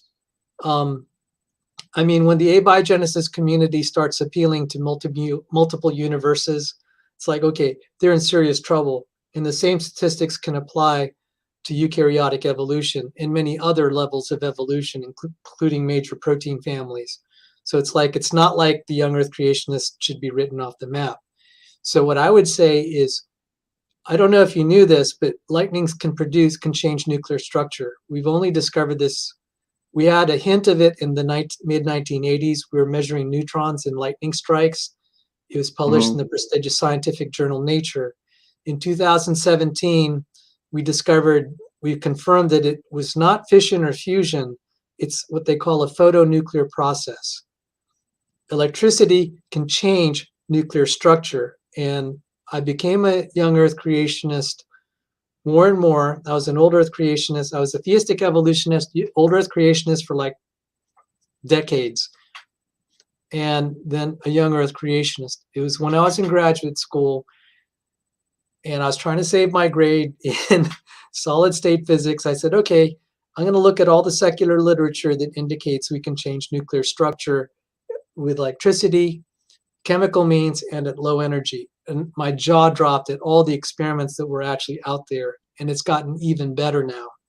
We're at the point now, we have this thing called a generation of piezoelectric neutrons. This is an exaggeration, okay? But basically, when you hammer on a rock, you can generate electricity. They've actually made a device that kind of does that. Okay, I'm exaggerating here, but that's just more. They have it in basic electrical lighters where you take a piece of quartz and then a little lever smash that produces a spark, which, with the gas. Right. So the piezo, it's now, the American Physical Society has been very perplexed by what they call earthquake lights. And it could be either a piezoelectric effect or what they call triboelectric effect. And this is all physics. This is why I'm starting to really love this. The triboelectric effect, it's like, you have static discharges on a wintry day. You touch a doorknob, you've been rubbing against cloth. The quality of the electrons is pretty high, 30,000 volts. It doesn't kill you because the quantity is low. So quantities like related to amperes. So low amperes, high voltage. But at 30,000 volts, if you can move a proton, a neutron or a proton at about 30,000 volts, the potential difference is enough to start causing nuclear fusion. So a whole new day has broken. And on my channel, if you want to, when do you have your discussion with Steve McRae? It's gonna be on the 30th, 31st, one of those. Are you familiar with my channel? No, I haven't seen it yet. I want to go to it because it sounds like you subscribe a little bit to the hydroplate theory explanation for the origin of radioactivity. So what do you see? Just I don't know how much you know about me. I really did work in biology, published in secular peer-reviewed papers. I've seen all your debates on SFT. So yeah, I like what you do a lot, man. Oh, thank you. But my other degree is in applied physics. So I actually have more background in physics than biology. So this is why I'm excited to get back to it. But professionally, I'd been working in biology because that's where the money was for me. But now that I'm a free agent doing other things, I can go back to my true love of physics and young Earth creationism. So there is, I'm going to drop this in the link, and I mean in the private. Maybe I'll drop it in the comment section too. I did a show on, it's nuclear physics, radiometric dating, young Earth creationism, part 4. And I covered the physical experiments that were changing nuclear structure both at low and high energy and what I call mixed energy. So we are actually able to do cold fusion. A lot of people don't know that. And you can cite, this is going to be interesting because Steve McRae is a nuclear power officer. So you could throw stuff because Jordan Kay, who is their nuclear guy on the other side in YouTube, I said, were you aware of muon catalyzed fusion? He said, no. And I said, okay, look at this. So we were able to achieve fusion at and then also pyroelectric fusion at minus 37 degrees. There are Wikipedia articles on this. All right. Cite mainstream articles, mainstream being Nature, the prestigious the #1 scientific journal, but it's just not talked about. And then recently they had the photonuclear process. So there is a lot. I wouldn't say we're definitely not out of the woods yet. Well, if you could go back to the cold fusion, that's actually like an awesome field of research because when you fuse elements, it actually absorbs energy. So that's a great, I guess you could say, avenue to take if you wanted to solve the heat problem. You want to eliminate the heat, okay? You can fuse elements together. Theoretically, that will absorb a lot of the heat because in fission, it releases heat. The opposite is true for fusion. The problem is the only evidence we have for fusion is like the minor little sparks that you're talking about in the laboratory. It's like fusion happens, but it's only on a small scale. Well, there is unfortunately the experiments done in the Ukraine with high electricity, and they're able to remediate radioactive substances like cobalt-60. But in the process, when they also had copper targets where they threw electricity at the copper, they were able to make uranium. And so I'd say it's a new day because what I've seen, the reason I'm a young Earth creationist now, even if I can't prove everything, the trend has been favorable. Or I've been watching this debate for 40 years, and it looked like we had no chance. And then, slowly it moved forward. Abiogenesis was the first thing to fall. Then now eukaryotic evolution. And anyone who watched the James Tour series just saw the annihilation of Dave Farina. It's just beautiful. And then I began to see, as I was in graduate school, I started to see the Big Bang fall apart. I mean, there were whispers among the faculty and graduate students.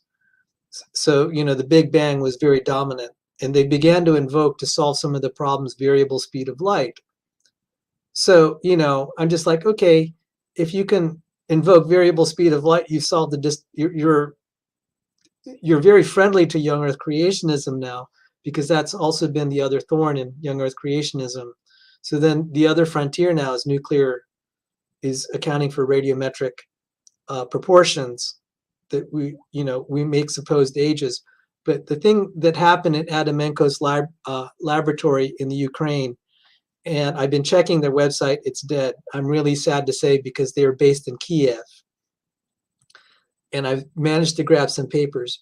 But what would end up happening is, when they're doing nucleosynthesis via electricity, you would get the parent and daughter proportions that look like old ages. So this is a lot, that's why I don't like accelerated, what they call, there's several accelerated nuclear decays. One that they call isotropic, which means universal. I don't like that one, because if you're changing the strong and weak nuclear force, why don't the stars just blow apart? That's nothing you want to tamper with. The other thing is, young Earth creationists in their own literature have said, well, potassium isotopes in the humans, if there were accelerated nuclear decay, our blood would boil. And it's like, okay, maybe you should stop invoking that if it's such an obvious problem like that. So that's how I would deal with it. And so I'd invite you, I dropped this in the private chat. I'm going to drop it in the comment section.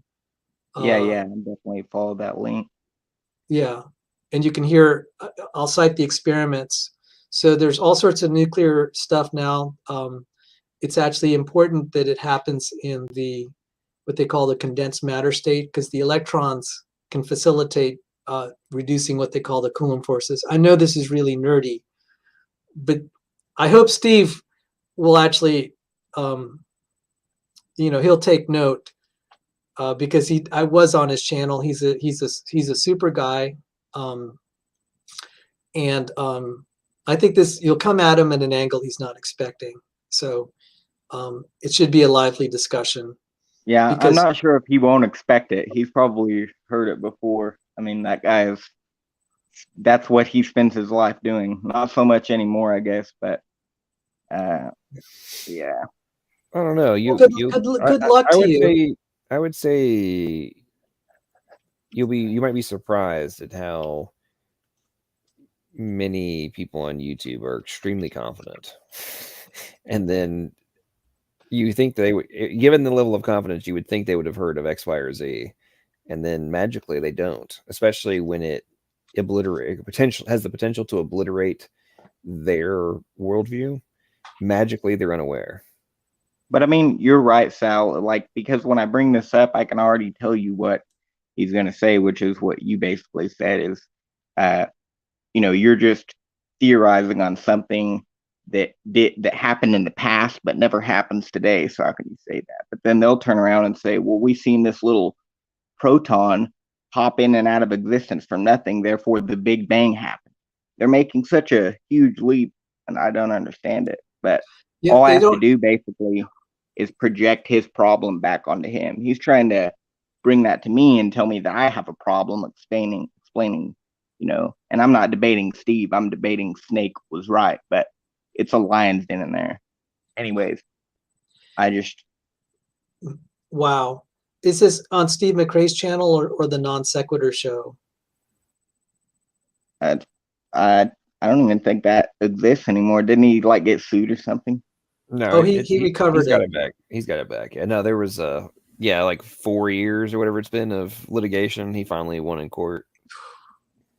He's dealing with a narcissist. That's scary. Although what's funny, I don't know if you've seen this, Sal. Him and Cheshire Cat have parted ways too. No. Yeah. There's it's hilarious. If you go, there's been let's just say they had a whole nother drama fest, and it's priceless. There was a stream. They had some atheist, I forget his name now. He's a professional mediator. So they did a stream trying to mediate between the two of them, and then it was private, but then they both got a copy, and then she released it to the to the public in like little snippets of it to make him look bad. So he released the entirety of it 4 or 5 days ago, like from start to finish. And I listened to it the other day. It was priceless. I mean, I was like, I am listening to a couple of very immature individuals bitching and moaning and having obviously zero understanding of business. It was priceless. Wow. You know, I really don't like internet drama. That's why I do like to focus on the science. You can have a little bit more reasonable conversations, even with people from the other side. Because usually what I'll say is, okay, we obviously disagree. What observation or experiment and what outcome would resolve this disagreement? And that, you know, and that often just at least calms it down. And I'll say, okay, you know, we'll defer it to a future discussion, a future observation. And that, you know, but internet has a way of bringing out the worst people and then the worst in people. Well, I think a big portion of that stems from the very bizarre perception that you can insult people to the extreme level in which if it was done face to face, it's almost guaranteed there'd be violence. And then they take it to another level. I mean, it's like, it really blows me away of just the sheer level of vitriol and like gigantic CO Jones that like magically appear. And whether it be in comment sections or, you know, in actual, you know, live discussion, it's like, there's just no way. I'm sure. Well, let me rephrase. I'm sure there's a few sociopaths on YouTube who would probably say the same thing face to face. However, I would wager, given the fact a huge percentage of them are suffering from atheist little man syndrome, that face to face their courage would vanish. That's all I gotta say. Well, I don't know if you're familiar with the whole elevator gate thing in the atheist community. Elevator. I am not aware of that now. Oh my goodness. Okay. So in the atheist community, you think they're harsh on Christians, but when they start going after each other, it's really scary. And some girl was invited to coffee or something. Her name was Rebecca. I don't remember what her last name was. Anyway, this whole discussion, it created like an internet war. There are threats, you know, criminal threats and all, you know, death threats and rape threats and whatever, just nastiness on both sides. And it all began about the question about whether a guy should invite a girl to coffee in his room. And like, okay, you could just say no, but it ended up blowing up. It didn't even involve Richard Dawkins. I'll put it in there because it's an interesting insight into the psychology of what these guys are. Well, yeah, that's the thing. They can't understand. It's not like a war. I mean, it is a war if we believe what the Bible says is true. They're going to lose their soul to the devil. But we're more about trying to reason and understand. And, you know, we can't prove either side. So we're just trying to figure it out together. But it's like the left and right paradigm. You know, they think that they have to literally go to war to prove their side, and that's not necessary. We already have freedom in this country. So why are you getting all crazy? Yeah, and this is not between Christians and atheists. It's atheists versus atheists. And it was getting nasty. There was another one with P.Z. Myers and Richard Carrier, $1 million lawsuits between. I mean, the lawyers got rich off of that lawsuit because these two sides. Between Carrier and P.Z. Myers? Yeah. You know. Really interesting. I watched this because for a change, I just couldn't help but gloat. I couldn't help but gloat and see them start to rip each other apart. Because they act so holier than thou, and they say we're all about reason and evidence. And I'm just like, okay, so if you're about reason and evidence, there should be a right answer, and you guys shouldn't be disagreeing. But they were everything but rational and appealing to reason and evidence. So all the kind of sketchy rhetorical things that they would use on us, they started to use with each other. You know, ad hominems, straw mans, non sequiturs, just made up stuff. And I'm just like, yeah, okay. It's kind of good to see you all turn on each other for a change. And I couldn't help but stop. I'm still gloating over how they behave. But I'm just, by the way, thanks for that data point about Cheshire Vic and Steve McRae. I'm really sorry to hear that, actually. I like both of them. So, oh well. Okay, so apparently this is John Oliver talking about PZ Meyer and Richard Carrier's lawsuits. Let's see what he's got to say. The reason the sentence Greta Thunberg allegedly killed Jeffrey Epstein has the word allegedly in it. And look, we'll get to the main substance of our story in a little bit. But before we do, I actually need to give you a quick update on something. You may remember that in 2017, we aired a piece on the coal industry that touched on this man, Bob Murray, the then CEO of Murray Energy, the largest privately held coal company in America.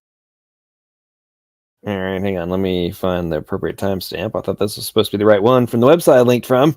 Thanks, guys, for not doing it the right spot. Let's see if I can find this.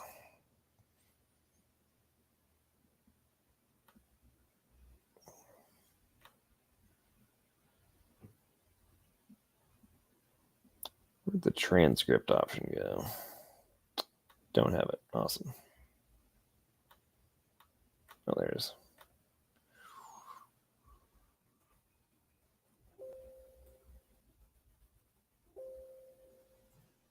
But Jackson Rowe, you know, he gets kicked off of chats all the time because he admits that what he believes is crazy. They don't like that.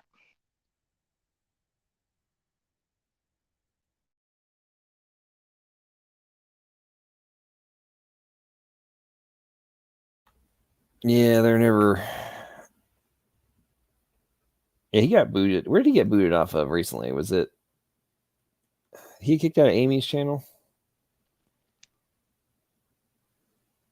Yeah. I think that one guy that debated Hovind, that Atheist Jr., or at least that's the guy that he had the after show on his channel. But Jackson tried to get on that after show, and it apparently was booted off of it because he was being too empathetic, I guess, to us. Oh, I did want to mention something. An atheist psychologist actually did a profile of the anti-theist variety. And they subjected these guys to, you know, they got some volunteers, and there's 6 categories. One of the atheist types is anti-theist. So they, you know, the way that they determine they're an anti-theist is if they self-identify. So if they say, I'm an anti-theist. So then they would subject them to all sorts of psychological tests. Okay, like, are they narcissistic? Are they antisocial? Are they disagreeable? The anti-theists were tops in all of those. Narcissistic, antisocial, disagreeable. And so when they start to go after each other, you see the worst come out. And it was entertaining to watch. So Elevator Gate is an example of that. And then this whole lawsuit between Richard Carrier and PZ Myers. PZ Myers kicked him off of a collective blog because Richard Carrier was behaving inappropriately toward women. And we're talking about a guy who'll try to proposition married women in front of their husbands. I mean, it's just, it was bad. And Richard Carrier ended up being just really embarrassed, and because he was always advocating about how, you know, we need to treat women correctly, and it just didn't look good. But then he said, well, that's defamation of my character. And then his depositions just looked, it looked embarrassing because he had to release all the letters that he wrote to the girls. And I'm like, man, dude, you look really creepy. So let me get this straight. He filed lawsuits about character assassination because somebody publicly said what he did? Yeah. Did he not Okay. think about, did he not think about this? Does he not know how discovery works? Did he not think that, is he that egotistical? He didn't think that, hey, if I file a lawsuit that opens the door for the defense to subpoena everything and obliterate me? And it looked really bad because he was even suing some of his victims. And like, dude, all right. So in the discovery process, it's like, what did you do? And he was truthful. I credit him that because I guess because he didn't want to be accused of perjury. He said, "Oh yeah, real quick, Rebecca's got to take off. Rebecca, you have anything you want to say before you leave?" Yeah, just thank you guys so much. I appreciate your work, and it's so good to see you. Glad I got to see you tonight, Sal, and finally talk to you, John. And good night, everybody else. Hope you feel better, Dan. I will pray for Thank you, you. Rebecca. Yep. God bless you guys. Good night, Christopher. Good night. Good night, Rebecca. Night. So he confessed. He said, "Oh yeah, when this girl's husband was stone drunk and passed out, he asked if he could, have an affair with her." And like, dude, that is just okay. That looks really slimy. And it's like, how long did you know her? It's like, oh, I met her that night. And he did that to so many girls. And and he's saying, no, I didn't harass them. I didn't make them feel uncomfortable. Well, he must have been successful once or twice with that tactic, and then just kept trying to use it. Be my guess. There was like a Kent Hovind quote, I believe, from like this doctor of philosopher something, where she said that we leaped at the idea of the origin of species because it interfered with our sexual mores. I mean, that's true for some people. I do think that there's, we should be careful not to generalize it to everyone, because there are people that are not like that, that end up rejecting creationism, and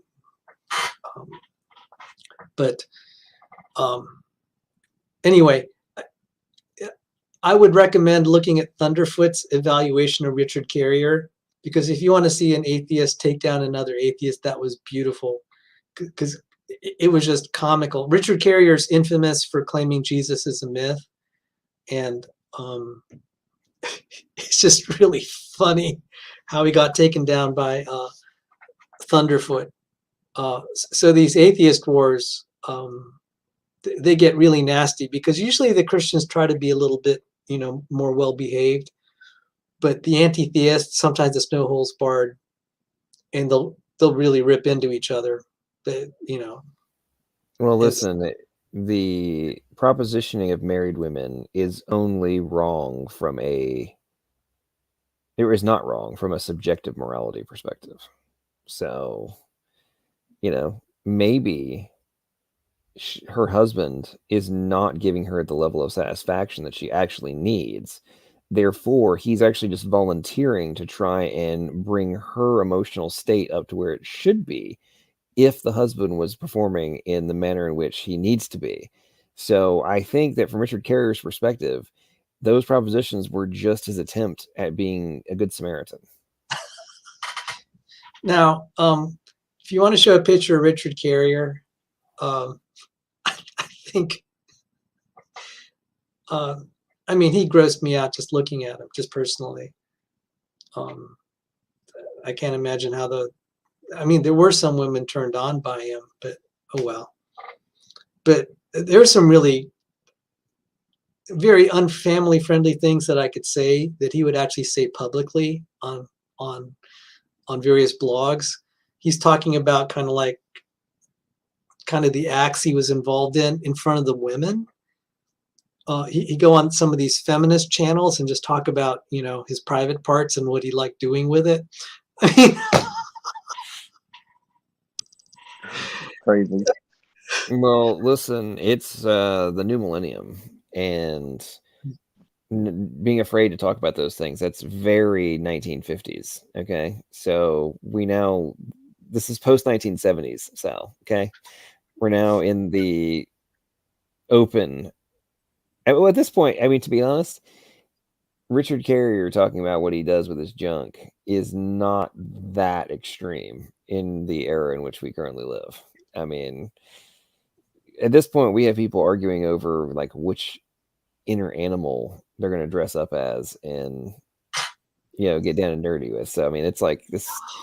I still haven't recovered from. There was a furry conference. Oh no. Or convention or something here in Nashville. It's like 6-7 years ago, right? It's my office downtown, and I'm like downtown, and there's all these people walking around in like furry outfits, right? And I'm just like, I don't know what's happening right now because it's not Halloween, it's not some like this is the middle of the day, and there's people walking around in furry costumes. Anyway, so I finally had enough and struck up a conversation with these two people and started asking what was going on. Oh, we're furries. And I'm like, what the heck is a furry? They started explaining it to me. I'm like, okay. And then they told me a few more things, and they when they're hey, nice to meet y'all, they walked off. And I remember walking back to my office thinking like, so he was dressed up as a goat and she was a rabbit, and this is how they envision themselves. And obviously for adults in the room, just extrapolate out what we're talking about here. We've got the goat is humping the rabbit. Okay, like this is what's happening in their bedroom, right? And I'm just like, this is like each to their own. You want to get freaky, whatever. Like I'm not some prude by any stretch of the imagination, but I'm drawing the line at dressing up in a furry outfit. Like that's just weird. I'm sorry.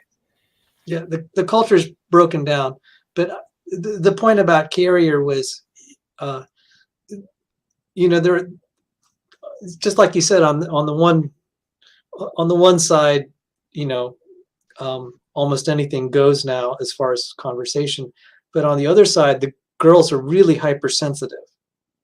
Like, they considered that being too forward to them. It's like you want to talk about that among the other guys or anyone else, but you don't do that in front of them.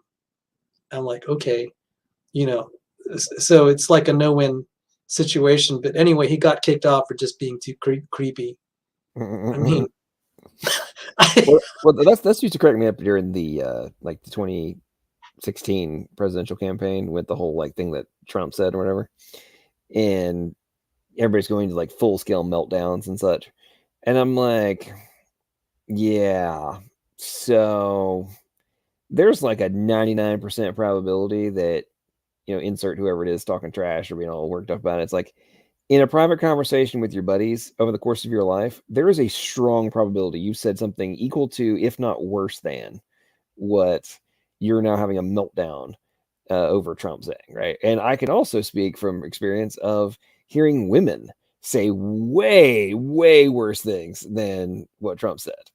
And I'm like, you guys need to get off your freaking high horses. I'm not defending what he said, but you need to stop like acting like it's just the worst thing ever.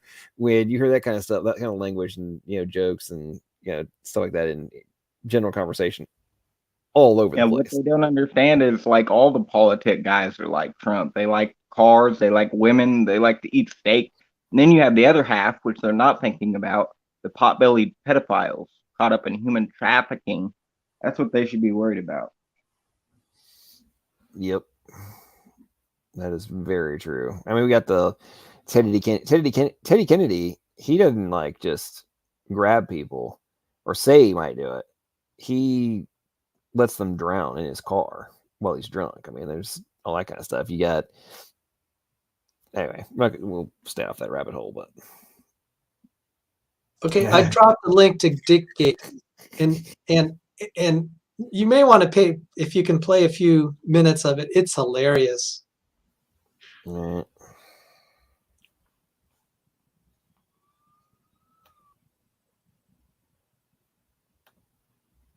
Let's see if we can find this here. Okay.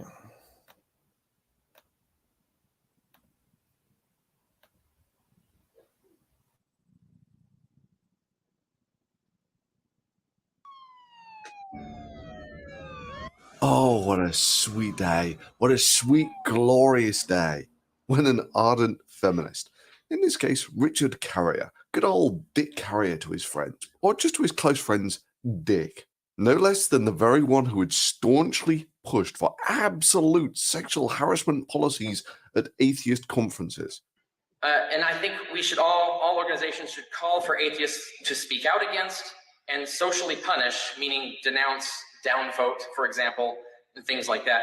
Any harassment behavior wherever and whenever you can find it. Whenever you have an opportunity to state publicly and make the world aware that atheists, you in particular, are opposed to this, I think we should all be doing that more actively. I would have loved to have seen. And what does he get banned for life for? Yep, you guessed it, sexual harassment at one of those exact same conferences. I mean, who could have seen it coming? And then you get this lawsuit by Dick Carrier against his former feminist allies, saying it's all liable and slander. And how much is he suing them for? Wait for it, wait for it. $1 million. As the old joke goes, I'm suing you for $1 million. Then the lawyer peeps up. But what about my fee? Sorry, $1,050,000.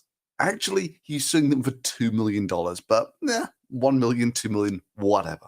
Yeah, the guy who piously lectured people about the immorality of atheists at conferences. The first thing I mean by plus is atheism plus basic moral values. Atheists should not be doing this. Atheists should not be tolerating this in our community. As a community, we should be speaking up against this and disapproving it.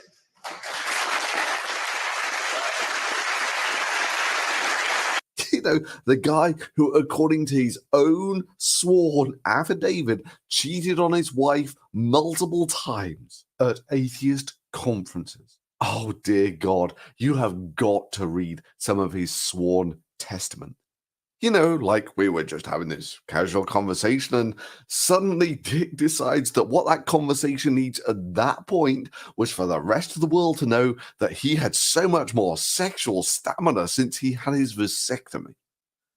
Yeah, polite, civilized conversation. Who wouldn't think of saying something like that? Or propositioning somebody else's wife while their husband was passed out in the next room. More on what?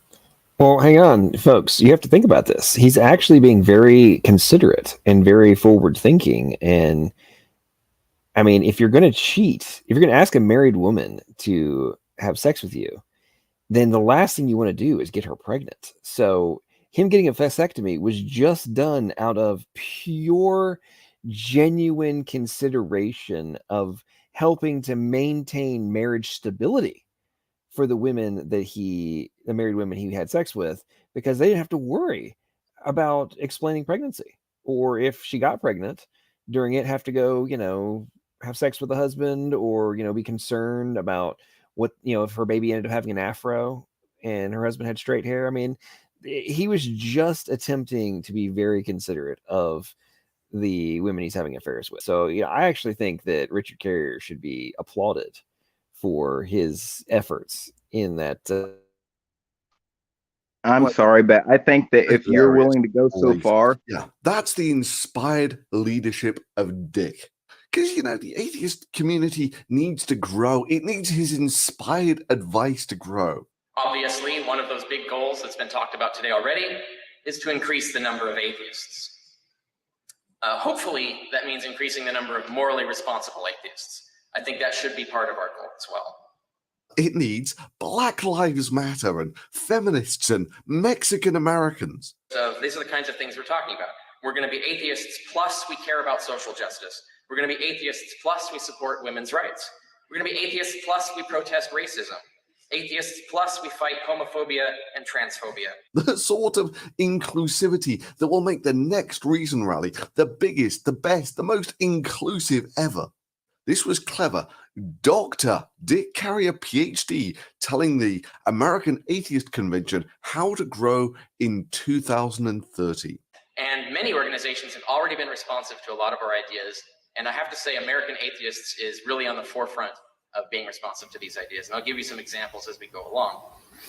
So I'm wondering if some of those organizations that are wanting to partner with them are like the American Swingers Association, or openmarriages.usa. I mean, there's so many different things that I could definitely see there being direct corollary between their organizations. I mean, we want to respect you. We want to make sure that we're only being abusive inside of our own communities, and while simultaneously bashing other groups who may not actually be as bad as us, or if they are not attempting to hide behind vasectomies in order to continue to propagate their ongoing positions. But I'm just saying. But the other is broadening the appeal of atheist organizations and atheist events and so forth to women and minorities. And that's been improving lately. The chief way to do that, if not the only way you can be done, is to start giving them leadership roles, be responsive to their concerns, and treat them well when they show up. So this was a closed Q&A that was not open to people of color to actually address. So one, I want to know why people of color were not given space and why this was. The point is to uplift and validate the perspective and to honor the Black students, particularly the Black students at Mizzou. I find it highly problematic that the point of this is to uplift your narrative as a white male entering a Black space and then have. If you want more Black atheists in your membership of your organization, then you have to show that you actually care about their concerns. Just know that all white people are devils. And don't take that. All white cops are devils and white people. Reverse racism is not a thing. To give you an example of some concerns I've heard from Black atheists is that local Black atheist communities are very interested in their main issues that they're struggling with are not creationism in schools. They're more concerned with inner city poverty and prison reform. And of course, American atheists really gets it. Now, I mentioned the fact that we're working on increasing the number of atheists. We saw a talk earlier showing that looks like we're doing, American atheists especially, doing a pretty good job at this. Certainly significant. They're having an effect.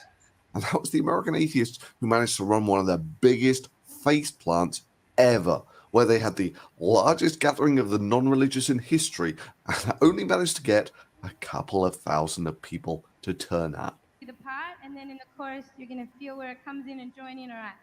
So should we show them how it goes? Give that a try? All right, let's do it. 1, 2, 3.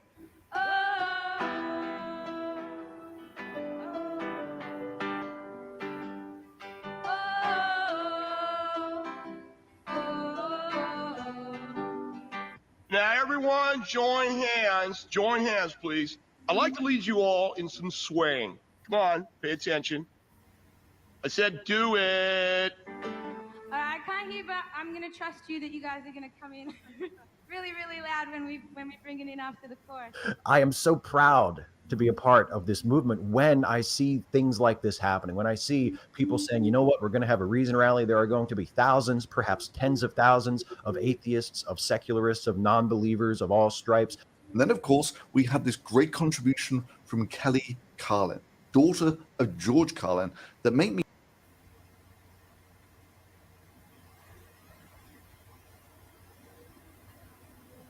Well, thanks for showing clips, John. Oh, man. I'm going to have to leave and go to bed, but thanks for letting me on. We'll see you guys. Awesome, Dan. Hope you feel better, and I think he's going well for you, brother. We'll be praying for you. Thank you. Have a good night. Good night, Bible Research Tools. Good night. Good night. Good night. Man, that's a good video there. So that's pretty funny. I have such a hard time with the level of high and mightiness that you hear so much from the atheists. Like today, there was this. Oh, we're on Clubhouse. There was a whole Darth Dawkins is a liar room, and the whole thing was all these atheists coming in and like airing their grievances about how Darth was mean and Darth cut them off and Darth kicked them out. And I'm sitting there like, I am listening to either the nursing home bitch session or the 11, 12-year-old junior high girls complaining about the cool kid and like finding all these flaws with it. I started listening to it for like an hour. It was hell. I was cracking up inside just listening to these guys go on and on and on. Like, really, folks? You really? The entire thing is why. I mean, they were accusing Darth because he's mean to them. Therefore, that means Darth is a liar about being a Christian because he's mean to atheists. And I was just laughing so hard. I'm like, wow, this is so good. But to me, I'm like, so you're mad at Darth for going off on you guys sometimes, but to your point, Sal, you guys will eviscerate each other. Got it. Cool. I'm glad you have subjective morality that enables you to justify this. Like, both be pissed off at him and call him, say he's not a Christian, doesn't believe what he believes. Well, you guys do the exact same thing on the flip side. This is too good. Yeah, well, I mean, I really like Steve McRae, but I'm presuming his business partner that involved a big lawsuit that went on for years. It's like, okay, so evidence and reasons, you can't work this out. It's whims, and then you just see all these meltdowns where they seem like good friends and all, and then eventually it'll just bubble over, and they'll find a way not to get along anymore.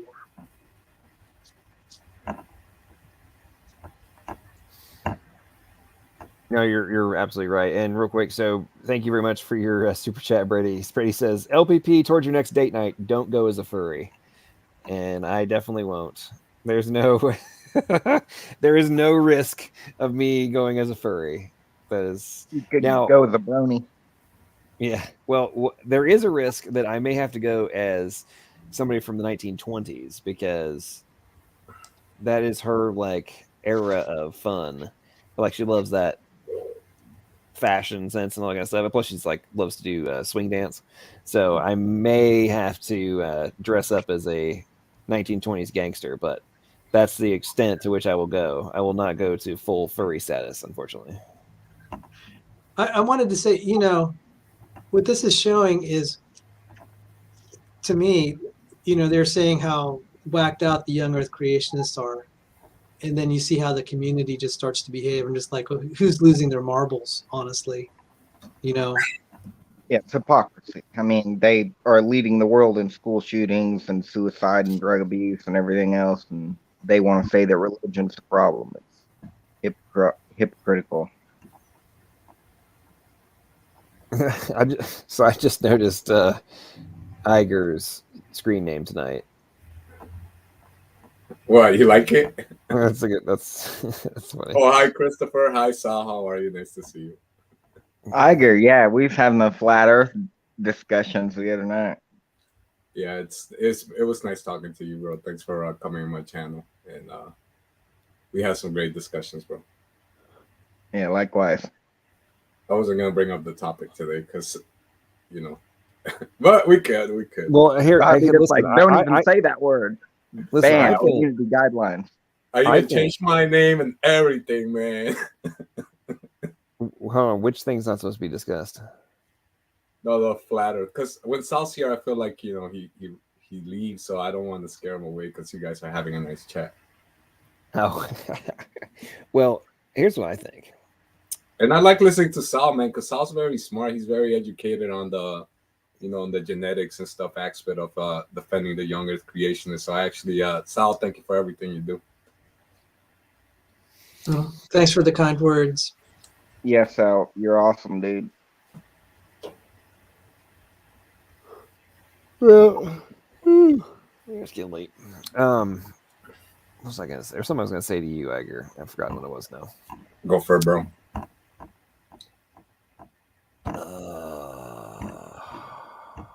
Well, I don't know. What's that noise?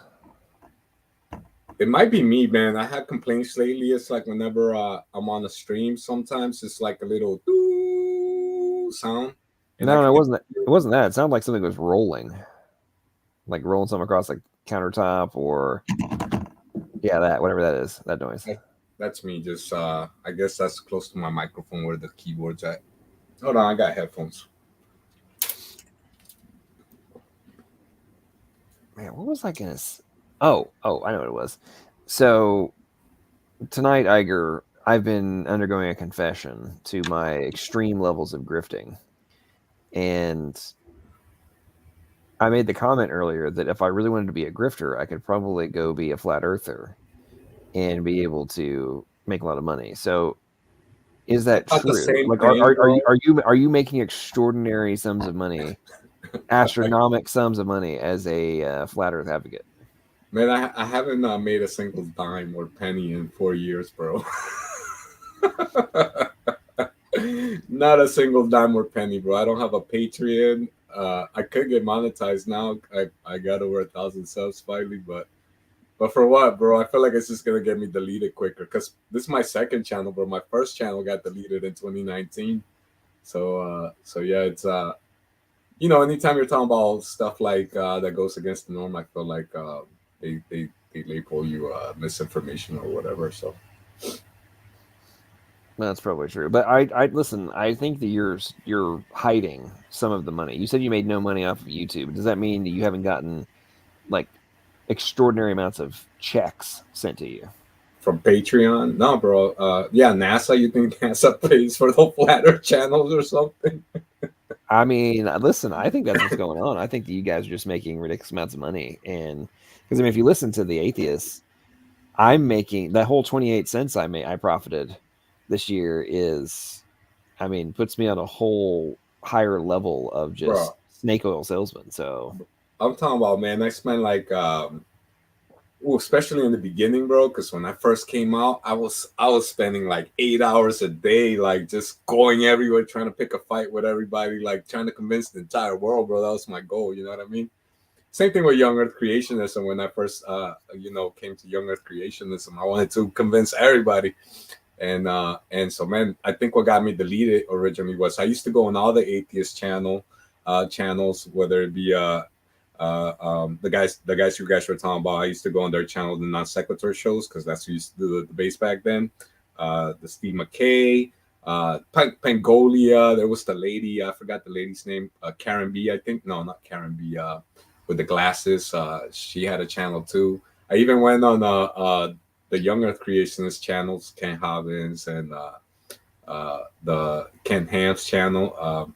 He banned me right away. I got banned from them right away because I was telling them the chat the Earth was flat. So yeah, I think that's what got my first channel. I used to go on NASA channel or the live stream. Some like people just watching those constant universe documentaries, and I think that's what got me deleted essentially. So now with my second channel, I stopped doing that. I don't go on the NASA channel. One time I was watching that ISO land, bro, like 2 years ago, probably around the time I got deleted. And then it was me and another flat earther, random person that was in there too. And we're like, it's fake. It's all fake. It's cartoons. They're like, no, look, it's real. We're like, bro, that's CGI. And then the thing didn't even land. It crashed or whatever. So it was funny. But I used to go on like every stream, just spend time. So all that time I spent, bro, I never got monetized. I'd never asked for a Patreon account. So I haven't made a single dime. I probably, just like whatever you wrote off, I could probably write off too, but it's negative. It's negative money. I know, right? It's crazy. So sidebar, everybody. I just got a notification.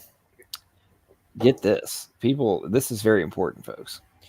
Headline: Climate change will be worsened by nuclear war, says The Atlantic. Oh, man. So that's what we should be worried about, folks, is if we have nuclear freaking war, we need to be worrying about climate change. I mean, I just can't even take these people seriously anymore. I also got the other notification I got, which is cracking me up too, is headline: Huge solar flare ejected from sun could hit Earth in days, mess with power grid. Right? And then you scroll down and you actually read it, and it says, quote, even in a near miss. Oh, sorry. Oh, this is a G1 minor. So this category of solar storm could cause weak power grid fluctuations and have small impact on satellite communications. But headline is: Huge solar flare ejected from sun could hit Earth in days, mess with power grid. Like, oh man, the power grid's going to go down. We're going to have, craziness. Oh wait, oh yeah, it might cause a little fluctuation. We'll be fine. Like, why? Why can we not just have some? It drives me crazy. Now, I just wanted to say there are certain kinds of flares that we should be concerned about. Oh, I agree And- with you on that 100%. 100%. Continue. I mean, that's why I'm irritated. Your point, Sal, you're making is why I'm irritated by that headline, is because you're absolutely correct. There are ones that we should be concerned about, and the last major hit was what, like late 1800s or something like that, or the Carrington flare. Mhm. Yeah, and back then it took out the very minimal amount of electronics that were being used then. And Yeah, the telegraph operators were seeing sparks in their systems. The compasses were just twirling. It was scary. If that happened today, it'd be bad because Congress could have spent just a few $1 million to harden the grid, and they didn't. Yep. Well, and there's been multiple attempts over the last decades for the hardening of the grid to be done, and it never. They keep magically having billions and billions to send to like random places, and they have millions to fund the study of sea crabs on frickin' treadmills and things of that nature. But no, we don't have enough money to harden the grid to protect us from potentially from both, or at least portions of the society, from like EMPs or solar flare, or coronal mass ejection hits. And I'm like, for anybody, if you've ever taken the time to look into this stuff, folks, you will recognize that we're balancing. Civilization balances on a ridiculously tiny edge. And there's so many projections and studies on if power goes out for more than 3 days on a mass scale, or even on a micro scale, you're going to have massive degeneracy into anarchy in a very, very short period of time. And because, like, think about this, if there's massive power loss, that means your water purification plants also shut down. You have no electricity, you have no water, or at least not pure water. You have all sorts of you have no traffic lights. I mean, you're a couple, within a couple days, all the food in your refrigerator is spoiling. The vast majority of Americans don't store non-perishable food or any like decent amount of it. And just amazes me how people don't think about this. And what we're looking at is a breakaway civilization, I think. By the time that everything crashes or whatever it appears to be crashing, because technology comes out progressively, they don't immediately release it to the public. Oftentimes it ends up in the hands of the government before it's released. They are currently possessing technology that's probably far more advanced than we even have right now. So when they just come out with that at the right time, they can take control very easily. Oh, for sure. And I mean, it's already known that the globalists around the planet have been using directed energy weapons on protesters. I mean, it's documented in Australia and multiple other places. They've been using the LARP technologies. It's the hyper-focused sonic waves and all that kind of stuff. Using that for it's on video, them using them in Australia. I watched the video, and they didn't deny it. And all these kids had burns on their faces, and eardrums exploded, and like massive issues. And you see it. You can see them. The police on there, 100 yards away, turn and focus them, and all these people just start collapsing. And they were standing. They weren't charging anybody either. They were just standing there. It's like when you're starting to use those kinds of weapons against people who are just standing around, you can only imagine what they're willing to do if it comes time for, if the moment of truth comes and actually going after them, the powers that be.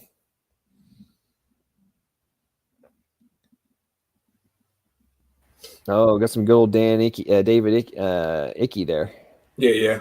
This is just a little 30-minute documentary. So he's been talking about it for a long time, bro. Not that I trust him, because he's like a new ager type of character. So I don't know, man. Like, that's one thing I'm leery about, when somebody's not talking about like the devil and Christian. They just think everybody's the devil and everybody has God. You're your own God. So I don't I do like to watch some of the stuff that they say sometimes because you know they keep up with current events per se, but I don't know. Sometimes I feel like they'll tell you the truth in a lot of cases, and then they'll mislead you, you know, just to get you to trust them, and then they'll mislead you whenever it's convenient for them. So I'm leery of all the New Agers. Yeah, I like the. Go ahead, bro. No, go ahead. I like man, like the classic ones, bro. They were like what was his name? William Cooper. Even though I feel like he didn't have all the pieces to the puzzle yet, but he was like, you know, he told you it was the devil. Same thing with Ken Hobbins' Creation Seminar 5. It was like the New Order. You know, these people have been putting this stuff out there for 20 years, and now we're like living in the midst of it. Oh yeah, we in my opinion, we are living in the culmination of all the things that people have been talking about for decades. Like the moves that started under Woodrow Wilson. And they were planned, I mean, they were planned before that, but they really started with Wilson and the Fed being created and all those different things, the income tax formation. I mean, all that kind of stuff started back then, and now we're like in the projected end conclusion of what's going to happen. And I talk about this all the time. I mentioned this many times. Go read The Naked Communist, and it was written about about communism, and it was the textbook for the FBI and all that kind of stuff way back in the day. And if you read it now, it's like you're reading the description of not the outliers, not the revolutionaries and people trying to take over. You're reading the description of the tactics of the people in power right now. And it was written 50 and maybe 60 years ago now at this point. It's like you're reading about today's day and age. It's truly astonishing of how those tactics have been executed and are being done. Same thing with like reading Saul Alinsky's Rules for Radicals, for example. I mean, same thing. You read the Cloward and Piven strategy of like their objectives to ultimately overthrow capitalism. It's like it's happening before our very eyes at an accelerated rate, and it's happening on a global level as well. And I mean, I heard yesterday, I know this, but banks are now are no longer accepting European sovereign debt. I mean, I was like, what? So you talk about that in the context of a economic implosion. If the banks in New York are not buying European sovereign debt, that's a serious problem. Can you explain? Is that like the government bonds of Europe? Yes. Is that what a sovereign debt? Oh, wow. Yes. So you have to think about this in the context of I also found I knew some of this stuff, but it was confirmed, like getting much more detail the other day. I was watching this interview, and they're talking about how the pension funds in Europe are required by law to have a certain percentage of the pension fund be sovereign debt. Well, for the last decade now, the sovereign debt in Europe has negative interest rates. So think about this. You've been saving money, quote unquote, investing in the pension funds, which were already underfunded. And then you've been requiring them by law to buy sovereign debt that is guaranteed, not just potentially, it's guaranteed to lose you money. Oh, it has a negative 2% interest rate. Okay. So that means at the end of the year or end of the term, you have 2% less than what you started with. You haven't gained an investment. like this is what's happening. Europe's messed up. How can they still be, Well, they're printing money. It's modern monetary policy, right? And it's the same thing here in the States. I mean, we're being nuts. I mean, ladies and gentlemen, 2 years ago, our national debt was $7 trillion less than it is right now. That's in 2 years, folks. I mean, it's astonishing. And we got to think about this. Before COVID, everybody was whining and complaining if the deficit was $1 trillion. And then we blew through 7 on top of the tax revenue. Okay, so it's like having a $3.5 trillion deficit each year for 2 years straight, and we're on pace to do it again. Right? It's staggering, folks. And here's the deal: the interest rates are going to go up. Well, the Fed just raised them. They're going to raise them another, they projected 6 more times this year, which means I forget the exact math on it now, but the last time I looked at it, like the interest on the national debt was like $500 billion a year. That was the interest, ladies and gentlemen, interest on the national debt, $500 billion. So the interest of the national debt of the United States is greater than the GDP of all but like 12 countries on the planet. That's the interest payment at the historically low interest rates. Okay, so the interest rate goes up just a smidge, and we blitz through over $1 trillion a year in interest. And these guys are going berserk with the spending and like approving $3.5 trillion spending bills. And we always blow some more money on that. Let's ship billions of dollars in weapons over here, and we're going to donate this over there while our roads are imploding, our education system is collapsing, and it's just, anyway, that's why I say if anybody who doesn't think we're on, whether or not it's the end of the world or not, is irrelevant to whether or not we are on a blitzkrieg to implosion of civilization as we know it. Well, in their worldview, like in our worldview, Jesus Christ comes back for 1,000 years. In their worldview, they have their God, basically Satan rules for 1,000 years. So I always wonder, why would anybody want to rush to this, to this tribulation? You know what I mean? Why does anybody want to bring about the apocalypse? But in their worldview, Satan rules for 1,000 years. The golden age. They want to bring about their golden age and their new age religion. So it just so happens that their whoever their one world ruler is also our antichrist. I'm sorry, Saul, go ahead. I didn't have anything. Well, real quick, let me address what Testament said. So, good thing we're the world's reserve currency. Well, true, except that is also imploding, as Brady also mentioned, because as we speak, the Saudis and the Chinese are looking to collapse and have a workaround for the petrodollar Bretton Woods deal. And basically, ladies and gentlemen, if the petrodollar is no longer the standard, the United States currency, that is the primary, the fundamental foundation to how we've been able to get away with all this stuff and have this ridiculous debt and blow through money and be ridiculous, right? Is because of the petrodollar. The second that disappears, the United States implodes. Our currency collapses. We have hyperinflation, and we don't make things anymore, folks. We basically have no manufacturing. The majority of the fundamental necessities of life we import, and we don't have the manufacturing capabilities to do them. We could rebuild it potentially, but we currently don't have the physical mechanism to produce things that we take for granted. Our civilization will implode, like guaranteed. And then we have dumbass Biden talking like doubling and tripling down on his positions and like telling, it's just, sometimes I wish I was ignorant and did not know these things, because it makes life so much more complicated on a daily basis when you know it's coming. I wanted to say, this is when I come on your shows, the stuff you're talking about is the one that's really interesting to me, even though it's interesting in a very tragic way. But at least I feel like I'm being told the truth. And there's things that I wasn't aware of, kind of on the periphery, but not at the level of detail. And people are just so clueless.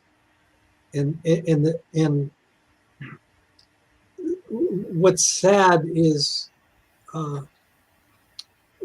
people are so, the politicians and the organizations are so corrupt now.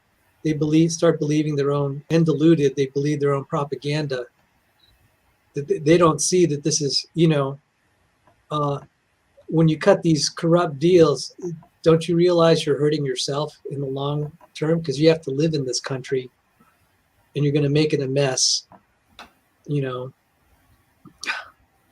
Well, I don't know if you saw that stupid New York Times article the other day, a couple days ago, from that moronic woman who was talking about how, oh, if you're making like the gas price increase doesn't really affect people making under $300,000 a year, or it doesn't really affect you unless you're making under $300,000 a year. Sorry, and it's like,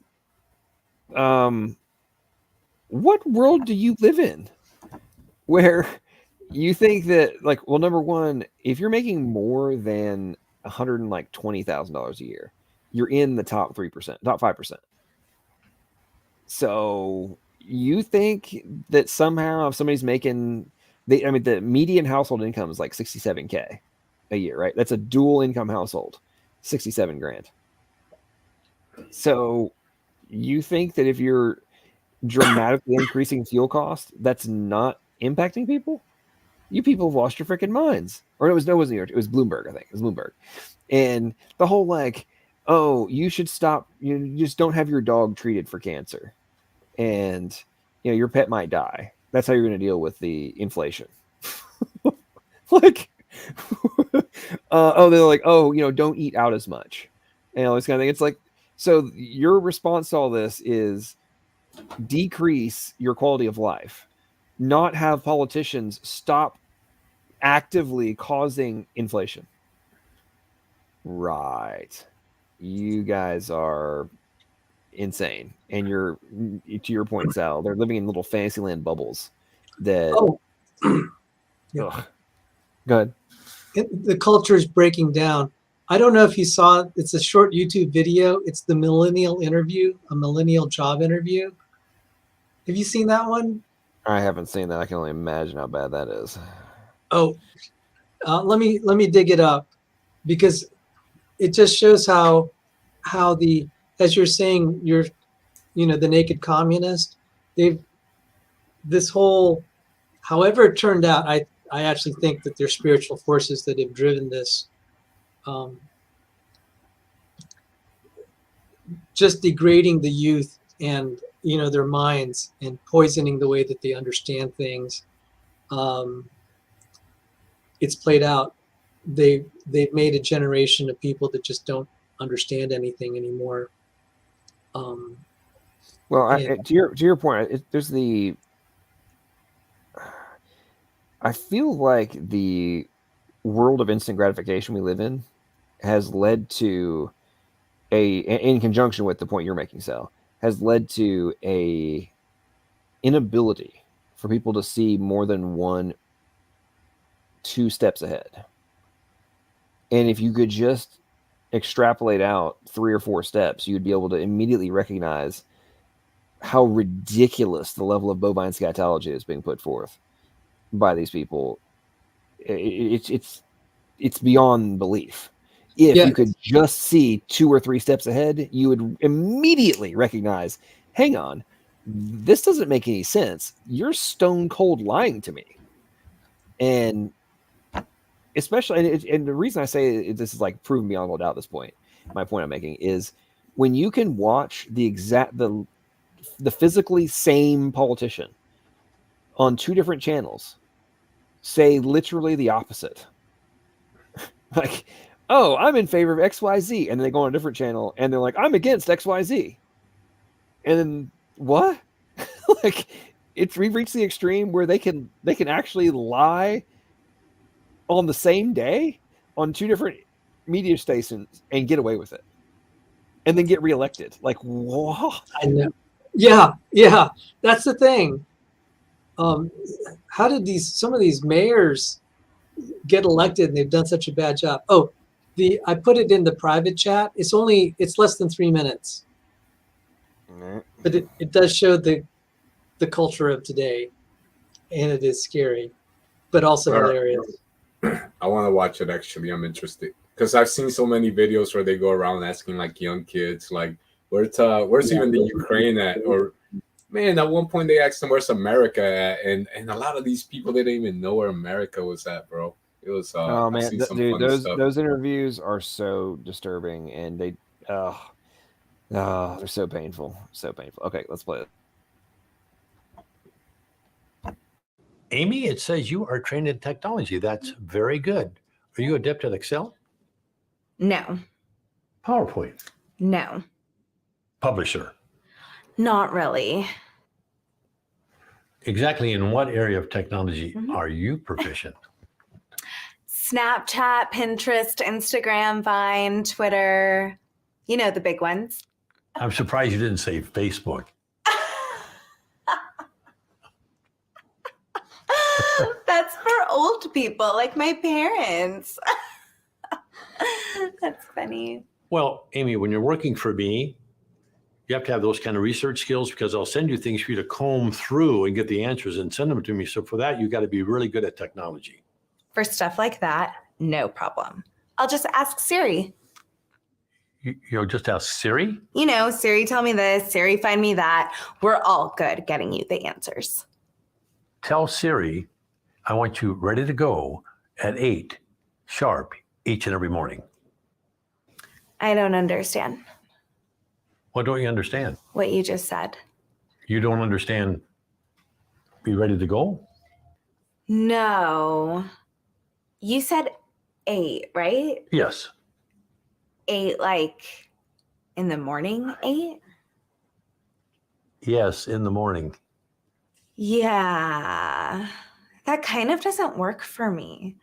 Who gets up at 8? I do. I Skype with my French boyfriend in Paris until like 3 in the morning. I don't even get to Starbucks until like 10, where I order my grande chai tea latte, 3 pump skim milk, light water, 2% foam, extra hot, but not too hot. So if it's okay, I work best in the morning at 10:45.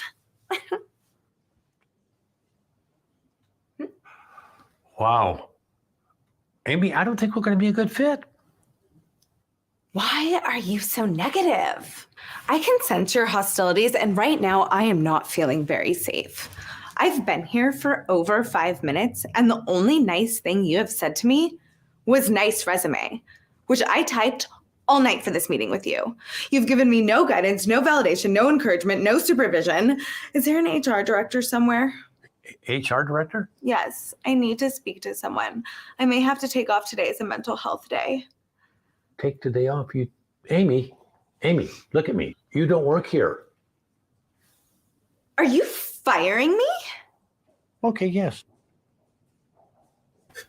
Yeah, that's hilarious, bro. Thanks for showing that, John. It's sad but true. Sad but true. I don't even know how people can. Yeah, I feel bad for the younger generation. They don't. There's probably plenty of them that see that and think that the old man is being unreasonable of actually wanting productivity and such. It kind of cracks me up when I've been looking at like job posts and stuff, and I'm reading through the descriptions, like the job description, and I'm just like, there's such a small number of people that are actually going to have the skills to do that, whatever it is. And a lot of these, like these analyst jobs and such, I'm reading through and I'm like, okay, I know I could do that. I don't want to do that. That would be extraordinarily boring to do over and over again. But at the same time, I think about the sheer number of, recent college graduates who would be like, oh, that's just beneath me to be doing XYZ. Like on my side of it, it's like, okay, I know I can make money doing. I mean, listen, folks, I make so much money on YouTube that I don't need a job. Okay, I don't need to work because people just donate so much money to my YouTube channel, and that's the way I'm going to be like super rich. Okay, because I'm a professional grifter on YouTube. I made 28 cents in 2021. You guys just don't know what you're talking about. No, you know what? I will say there is still some flat earth channels, bro, but they don't believe in Jesus Christ, bro, because I thought believing in geocentric thing would make you closer to God, but there's some flat earth channels, bro, that they never got deleted and they still freaking making money, bro. If you want to be a professional grifter, you just can't talk about God or Jesus, and seems like that's the way, or anything relevant to this world. Just be pro communism and stuff. You'll be all right, bro. You can make some money on you. Yeah. Yep. If I will just go, all I need to do is become a pro-evolutionist, human-caused climate change.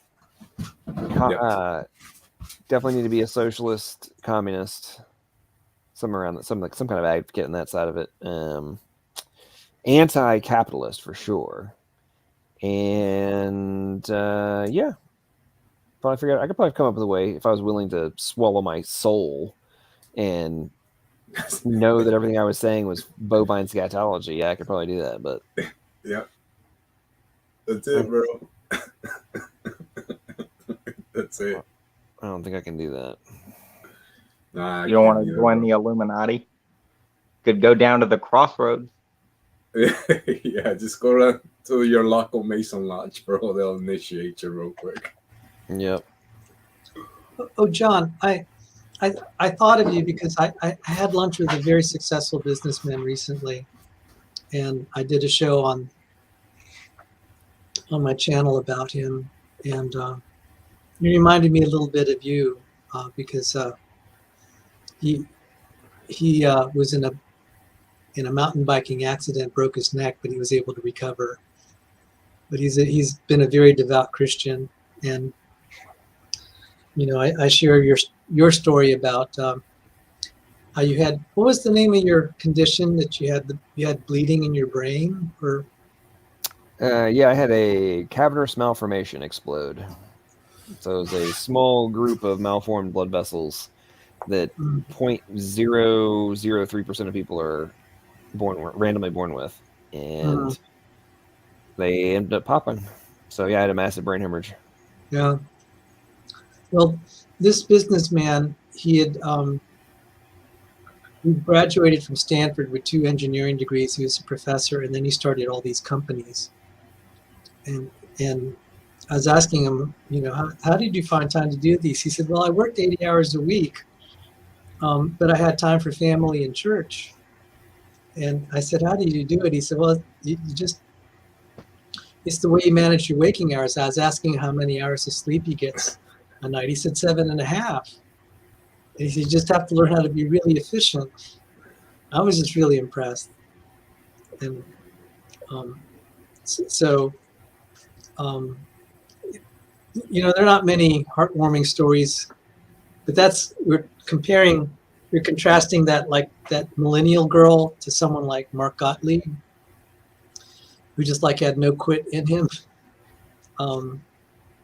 And I was saying, you always looked like someone that your path was easy. He said, no, it was incredibly hard. And he said, there are a lot of business decisions. It's not between choosing what's good and bad. It's choosing between bad and what's worse most of the time. And he said, you just got to suck up a lot of pain and deal with a lot of pleasant stuff. I'm like, wow.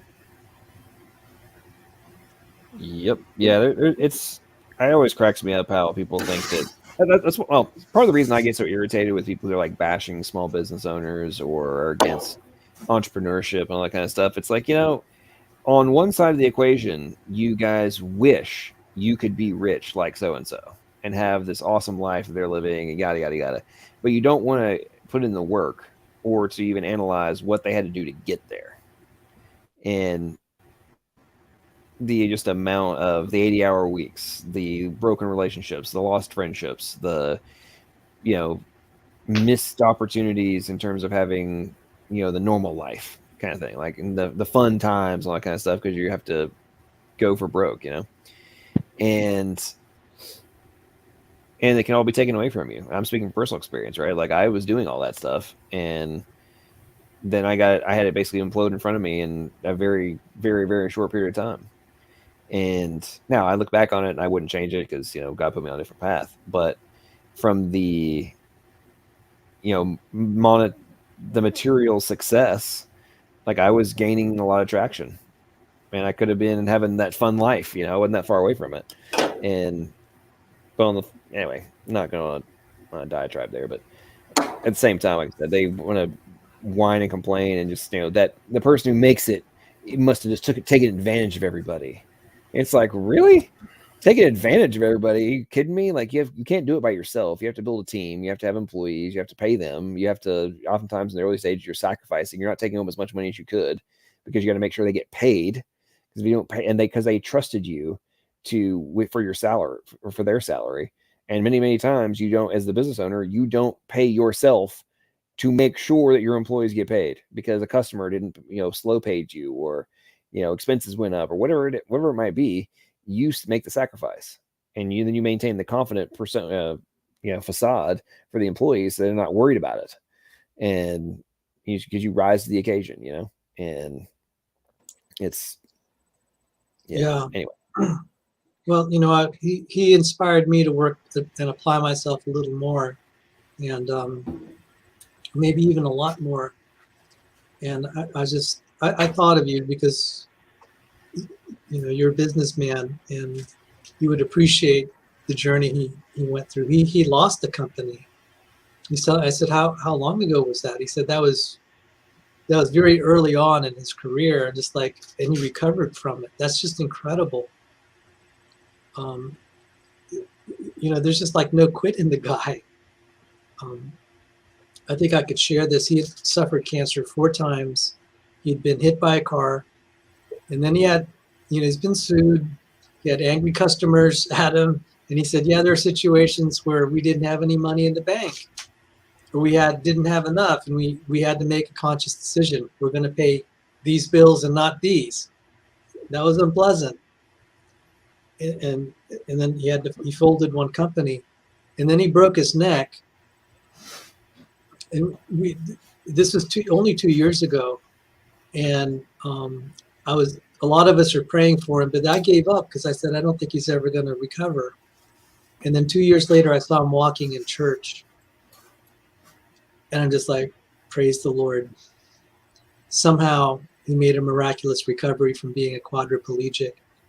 But the incredible part of his story was when he was bedbound, he said, I'm not going to watch television. You can turn on the TV and, have someone turn on the TV. He couldn't use his hands or his arms. He said, I'm just going to pray for all the nurses and all the medical staff that are attending to me. He did that for 40 days. The guy just had no quit in him. And it's just inspiring to see. And he's been mentoring me along. I've had discipline issues through my life. He said, Sal, you got to learn to suck it up. He said, there are times the right thing to do, and it's not going to be pleasant. And it started to turn around my life. So I thought you might appreciate hearing a story like that. I can drop the link in the side chat to my talk about Mark Gottlieb. He had, I would estimate the revenues in all the companies combined were somewhere in the realm of $1 billion. He's very accomplished. Wow. Yeah, please do. Yeah, and Wesley and Testament, I agree with you guys. If you guys go back, you probably heard me go on tangents about this in relation to the necessity of common branding, brand standards, high-level utilization of high-level animation technologies that currently exist, and graphics that are able to be produced for pennies on the dollar compared to what they were in the not so distant future.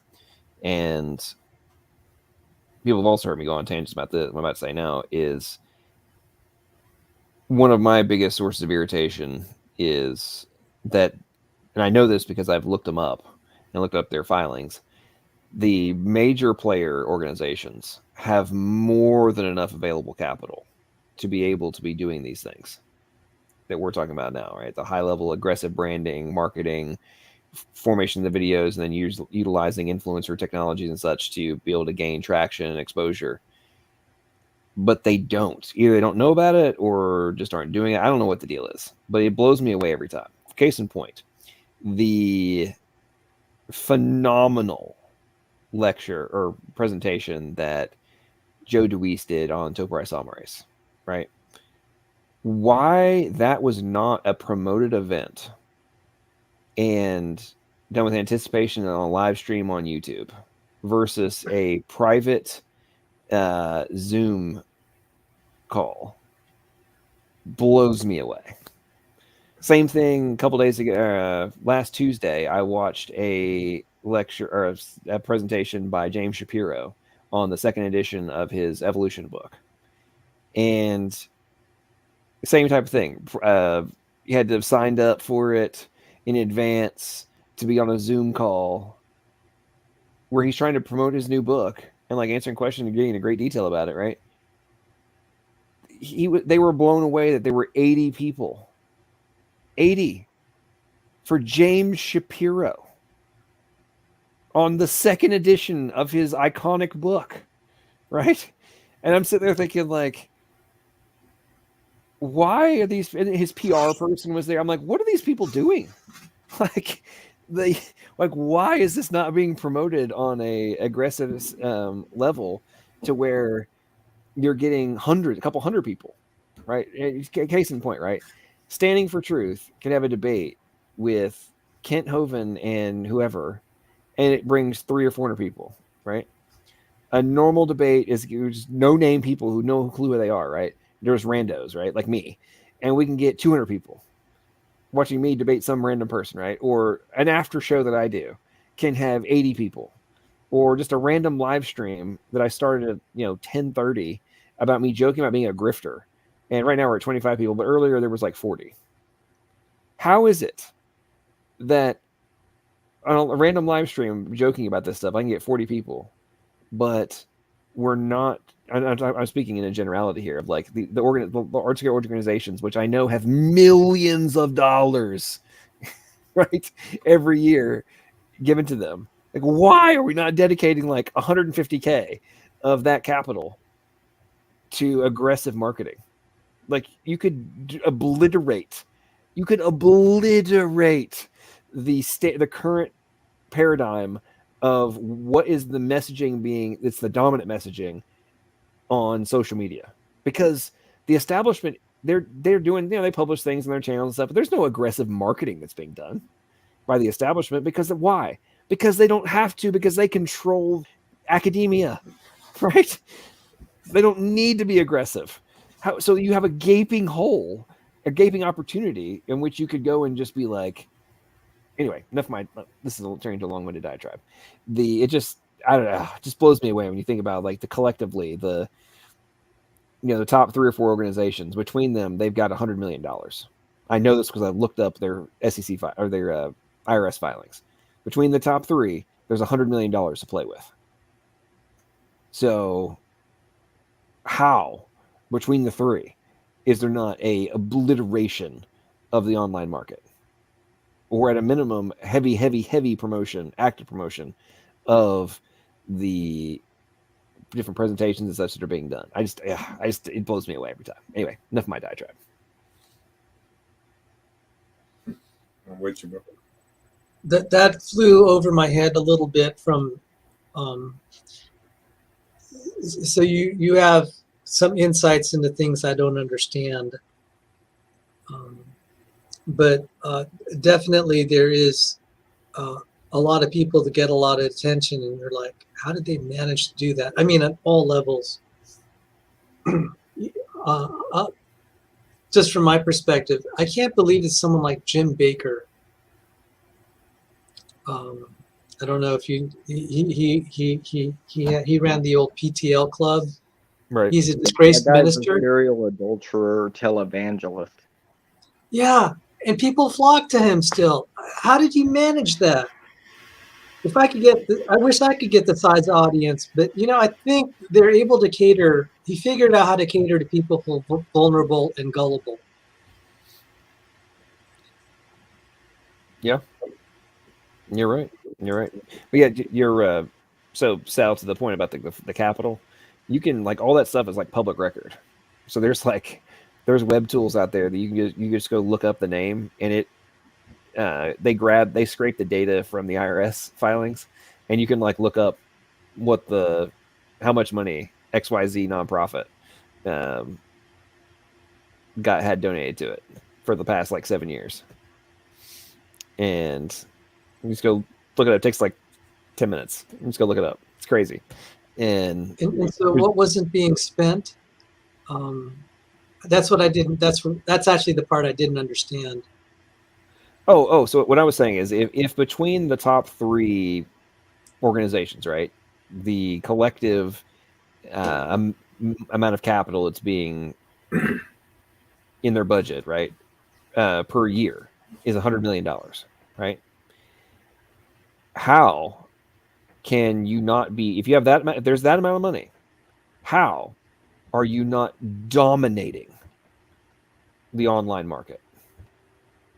I'm talking about from a marketing and communication perspective, because you drop a couple $100,000 out of 100 million, and you're owning YouTube, you're owning Facebook in the context of this little niche that we're talking about, right? Because the vast majority of people on the other side of the equation, they're not spending any money. They don't have to.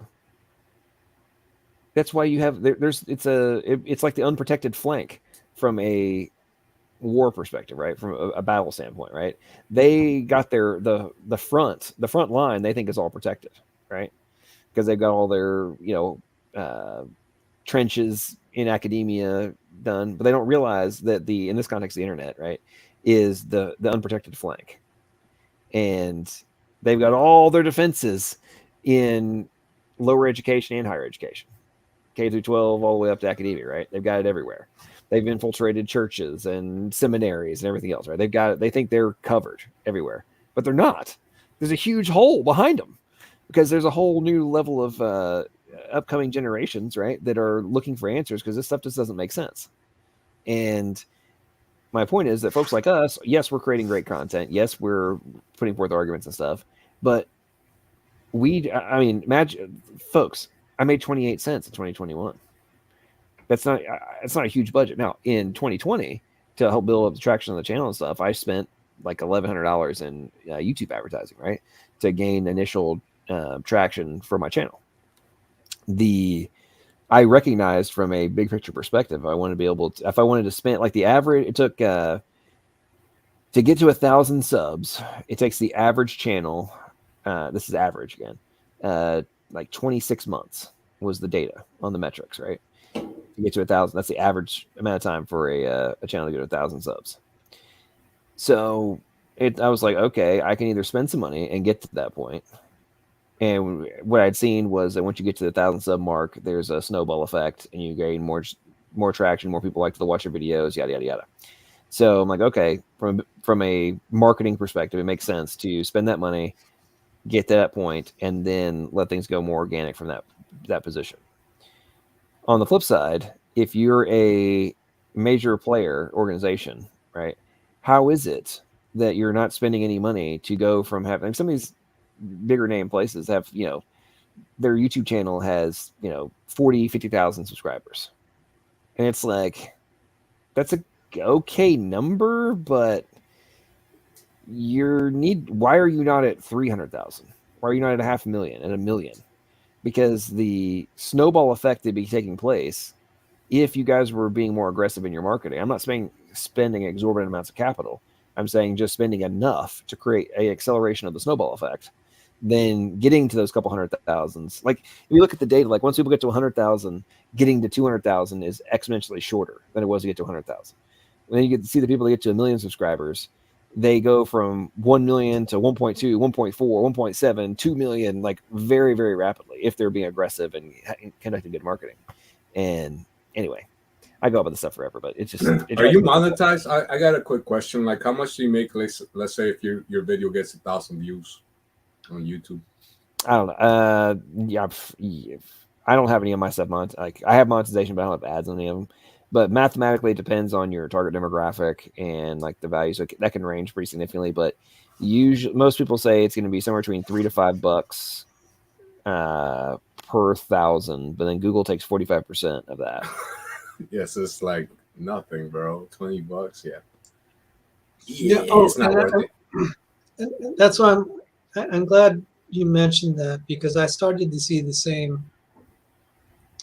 And I think the idea you dropped to me about 2 years ago to get in publishing small books and stuff, I'm going to look at that to be more aggressive, because then I have more of a customer, you know, I build a relationship with the people there, and that might be the way that I can monetize some of my, you know, my material, my content. YouTube is really just one of the avenues, but I think kind of in person. But, you know, I began to understand the marketplace a little bit better. There are a lot of people, even in Christian and creationist circles, that are in this for entertainment, not for substance. And that's kind of been a hard pill for me to swallow. And I'm not saying I've gotten the solution to this, but I'm now realizing I was not competing in, I was comparing apples to oranges, so to speak. The product people, you know, people claim that they may be wanting one thing and it's actually something else. So, like, for example, modern day debate, they have a lot of topics that are covered at a very shallow level. They've made a lot, you know, James Coons has done well having flat earth debates. Yep. And it's not about, you know, really heavy science and really reasoned discussion. It's an entertainment channel. Oh, for sure, for sure. There's no ifs, ands, or buts about that. Nothing. Anybody thinks that there's not much serious discourse going on and MDD has, like, the popularity has grown, but the substance has declined, and I get that James had to make the pivot and look at who his audience was and what drew them in, all that kind of stuff. So I understand that from a business standpoint. But for me, the debate with the hoodie with ears guy, or the onesie, like that for me was kind of like, okay, we got the onesie. That's yeah. So Brady, it's 45% of advertising dollars. It's only 30% of super chats. But yeah, that Hey. No, bubblegum gun. James is a Christian. I wish I worked for the CIA, bro. Then I have a paycheck, but I don't. You know what I think? Bubblegum says flat Earth creationists are CIA ops. Oh, whatever, man. And why we all getting deleted? Why is there only New Age or flat Earthers left on YouTube? Oh, Yeah. yeah, there you go. Yeah, if you call yourself, I made so much fun of that guy in that debate. All I gotta say is if the name you are operating under is not figuratively, this is not me making it up. If your name is actual socialist trash, if that is what you call yourself while wearing a onesie as a grown man, and it has ears, I'm sorry, you don't get taken seriously at that point. I'm going to disregard you as a joke of a human being. It's just so bad. I saved that just for you, John. Oh, I appreciate that. That was just so bad. Christopher, I think I interrupted you. What were you saying? No, that was hilarious. I can't even believe that. That was so bad. Yeah. Oh man, the XO is in the house. He says that Jesus was a CIA operation. What? He's being It's a reply. It's a reply to somebody in the chat said flat Earth creationists are CIA ops. So he's a flat Earth creationist. And man, I watched a video of the XO, bro, from like 12 years ago with Vecco, and they were back there trying to discredit the atheists back then. And so quick chat off, you know, like they've been doing this for a long time, bro. I've only been at it for like 4 years, and it's crazy world we're living in, bro. Yep, that's very true. Very true. I will say that I don't like to just talk about flat Earth, bro. I like to warn people against, the vaccines, bro. They're all bad. They're the first ones that got deleted, all the anti-vaxxers, because all their information was freaking on point. We got the anti-5G people, they're gone now. So now everything's like kind of working together for this communist, globalist, AI, fourth industrial revolution taking over. One guy to watch is the head of the World Economic Forum, the Shaw's Cloth guy, because he's laying out what they're planning to do.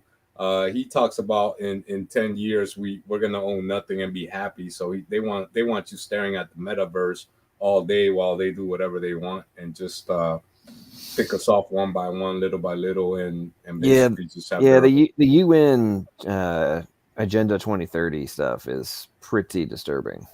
All I gotta say is if your stated objective is to reduce the population of the planet by 90%, if that's your stated objective, then and you want to pull this off by 2030,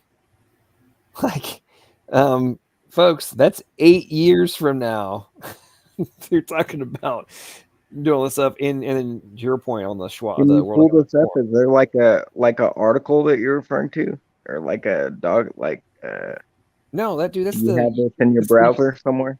That's the United Nations Agenda 2030. Can you pull it up? I'd like to see that. I'll have to find it again. It's been a while since I looked at it, but this is what it says, and this is where the World Economic Forum stuff, and there's commercials they've been running in Europe that the tagline that Iger just referenced of the "You'll own nothing and you'll be happy." That's actually a tagline from commercials that have been being run in Europe. Yeah, by the World Economic Forum, bro. Watch them, because they tell you what they're gonna do before they do it, because that frees them from whatever repercussions they think, and they believe in karma and stuff like that. So they think if you're dumb enough to fall for it, then they can get away with it. They just gotta let you know what they're doing up front. So before the World Economic Forum, we had the Agenda 21, which they switched to Agenda 2030. And that's why Ken Haben believed the end times, because back in the early 2000s, they only had the Agenda 21. So basically it was the same goals. By 2021, they called it Agenda 21. But they moved it up a little bit to 2030. But still, even if you look at it that way, it's kind of, that's why he thinks the tribulation, that's what starts in 2021. That was one of his big things, because that was they tell you their plan. So the United Nations called it Agenda 21. Meaning that they're going to start freaking great tribulation in 2021, where they're going to try the one world communist empire with the cashless society, and everybody's connected. Everything can be monitored. If they don't like you, they can just shut off your chip, and then you can't participate in society. So, like I said, it's been going around for a long time. Ken Haben talked about it in Creation Seminar 5, and then there was a guy called Bill Cooper. Well, around the time they locked up Ken Haben, they came to his house and killed him, Bill Cooper. So it was like around the same time the New World Order came after both of them, and they were both very heavily outspoken about the New World Order. All right, bro, I yield. Well, you know what's funny is I could put in 100,000 into my YouTube channel, and guess what? It wouldn't make it the first hour because community guidelines, So it's sad that I have no freedom, basically, if I look at it from that perspective. If I was just making more money, the freedom that I have would be just obvious, which is none. Yeah, we're at this point, whether or not it's the actual tribulation or otherwise is irrelevant to what is the likelihood of a lot of this stuff that seems very, very similar to what would be necessary for end times, but that's just neither here nor there. Your point of the ability to, blacklist you and cut you out of, the economy is, we're already witnessing it. It's already happening. Yeah, right? They did it in Canada. They haven't now even, with the truckers. Right. But I'm saying, like, the whole complete digitization of the monetary system hasn't happened yet in totality. Right. Nope. And they're already being able to do it. So why, if you go full digital, is it unreasonable to conclude that the oligarchies and the totalitarians are going to do exactly that? Like, they're doing it in quote unquote free societies like Canada, and Australia and New Zealand and the United Kingdom, like if they're doing it there, where they're supposedly the free countries, what do you think is going to be happening in the dictatorial ones? Hello, this is not that far of a extrapolation to my earlier point with I was talking with Sal about like so many modern humans seem incapable of thinking more than 1 or 2 steps ahead. And it's like, it's part of my deal with my concerns about crypto, right? Is what have they done with crypto?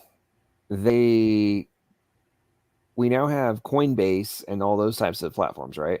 So in Canada, what did the Canadian government do to prevent them being able to use crypto and get crypto donations? They basically hijacked Coinbase and quasi forced them to shut down crypto transfers for the truckers, right? So, and that's in the supposedly free environment. What happens if we have full-scale martial law be implemented? Do you actually think that they're not going to do exactly what the Chinese have done, which is make crypto illegal? And I would say so. And why would so many of the Chinese be being complacent or complicit with mining is illegal? Why are they doing this? Because if they didn't, they were being executed, right? In America, we're all like, oh, well, let's just use crypto in the underground market and all that stuff. We're not worried about right now from our current frame of reference. We don't actually think that if you were like selling crypto on the black market or whatever, or buying stuff from your buddy with crypto, you don't think there's going to be like a freaking SWAT team come and shoot your ass and like take out your family, execute your family and such. We live in this little crazy bubble, but that's pre, totalitarian takeover. And all I gotta say is, if you don't think that the powers that be haven't been planning for ways to, at a minimum, dramatically hamper crypto transactions if they go for full power grab, you're a naive fool. Is all I gotta say. I've been leery of crypto too. Well, Go ahead. Well, I realized that the reason crypto is threatening, and I had a business partner, and we realized, okay, if we did this transaction with money, cash, he'll charge me for my work, and then I'll charge him for my work, and he'll charge me for his work. And we were planning to develop land, so we each had specialties in developing the land and then building houses. And I said, okay, if we conduct this in U.S. currency, the government could say, there's sales taxes and then income taxes and whatever. And it's like suddenly you have a third party just basically, because we're transacting amongst each other, they're going to say, oh, we're entitled to that, even though they had nothing of value except to just take away. And I said, okay, so now let's just have just the partnership where we work together. And suddenly that is a form of cryptocurrency right there. And suddenly the government is not enslaving you and dipping their hand into the pie and basically stealing your time and work. And that's when I began to realize that's what cryptocurrency does. For now, it seems like you can set up these networks of people that will have kind of mutual understandings that we're going to trade favors with each other. And we don't feel that the government has the right to enslave us, to get basically free work and slave labor out of us, because it is a source of freedom.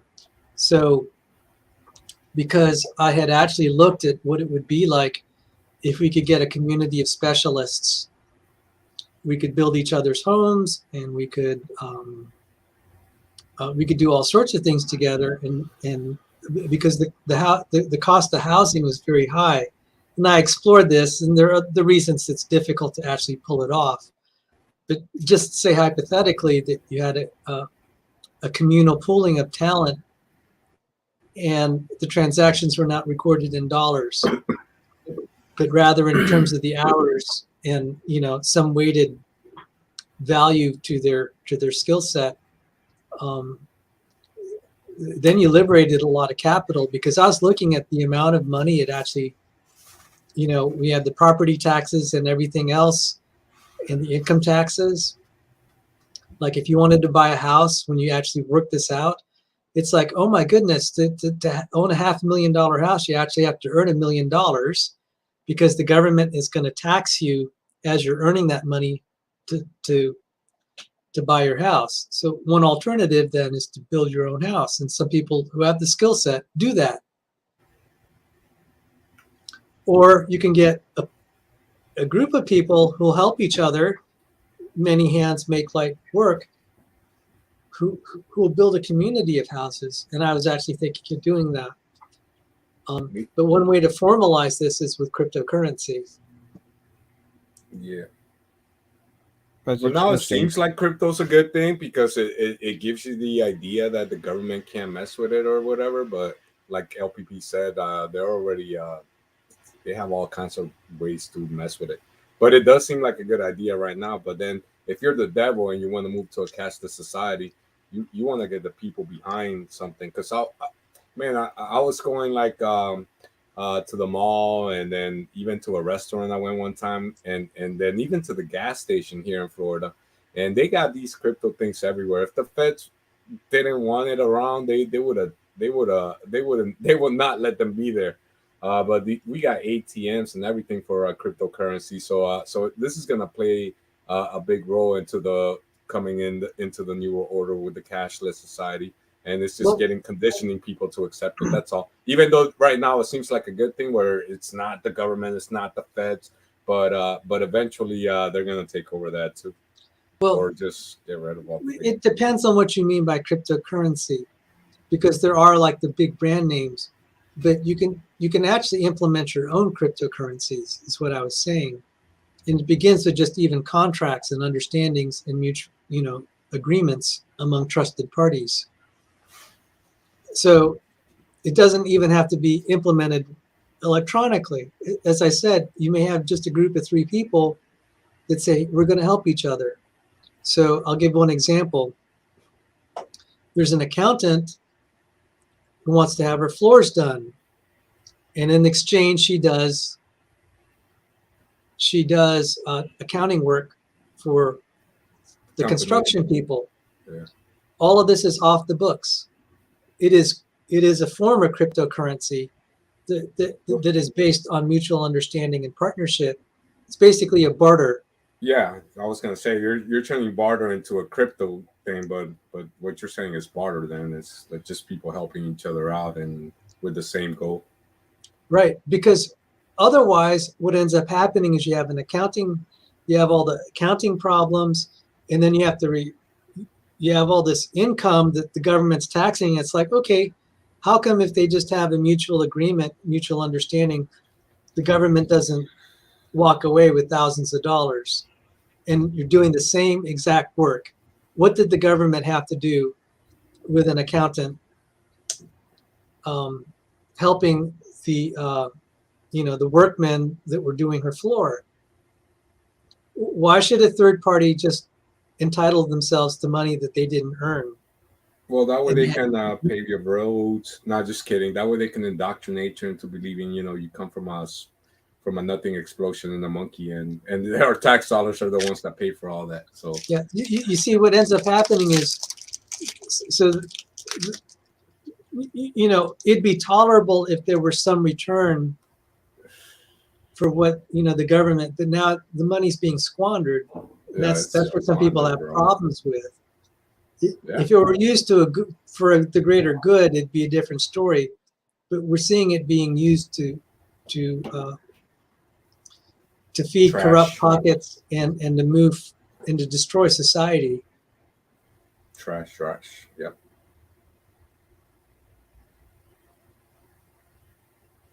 I'm with you, Sal. That was good, man. So yeah, where is this community you're building, bro? I'm looking to get out of Florida. We got a lot of 5G towers and stuff here. It never happened. My business partner, it didn't work out. We tried. It depends on the people that have the right skill set. And, I have tried to meet some like house builders. I wish I had the house building skills. That'd be great, because if you can own your own home without paying too much, that's great. Yeah. At the rate we're going, bro, houses are going to be, and that's what they want, really. They want to move us into like these cities, just like that way we can get controlled and be tracked on their grids. So it's a pretty crazy place we're going to.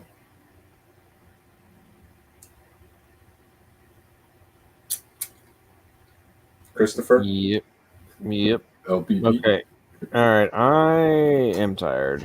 It's time to go to bed. We're at 3 hours and 30 minutes. And listen, folks, I know this is all about me grifting, and I think that I may have actually made a few bucks tonight.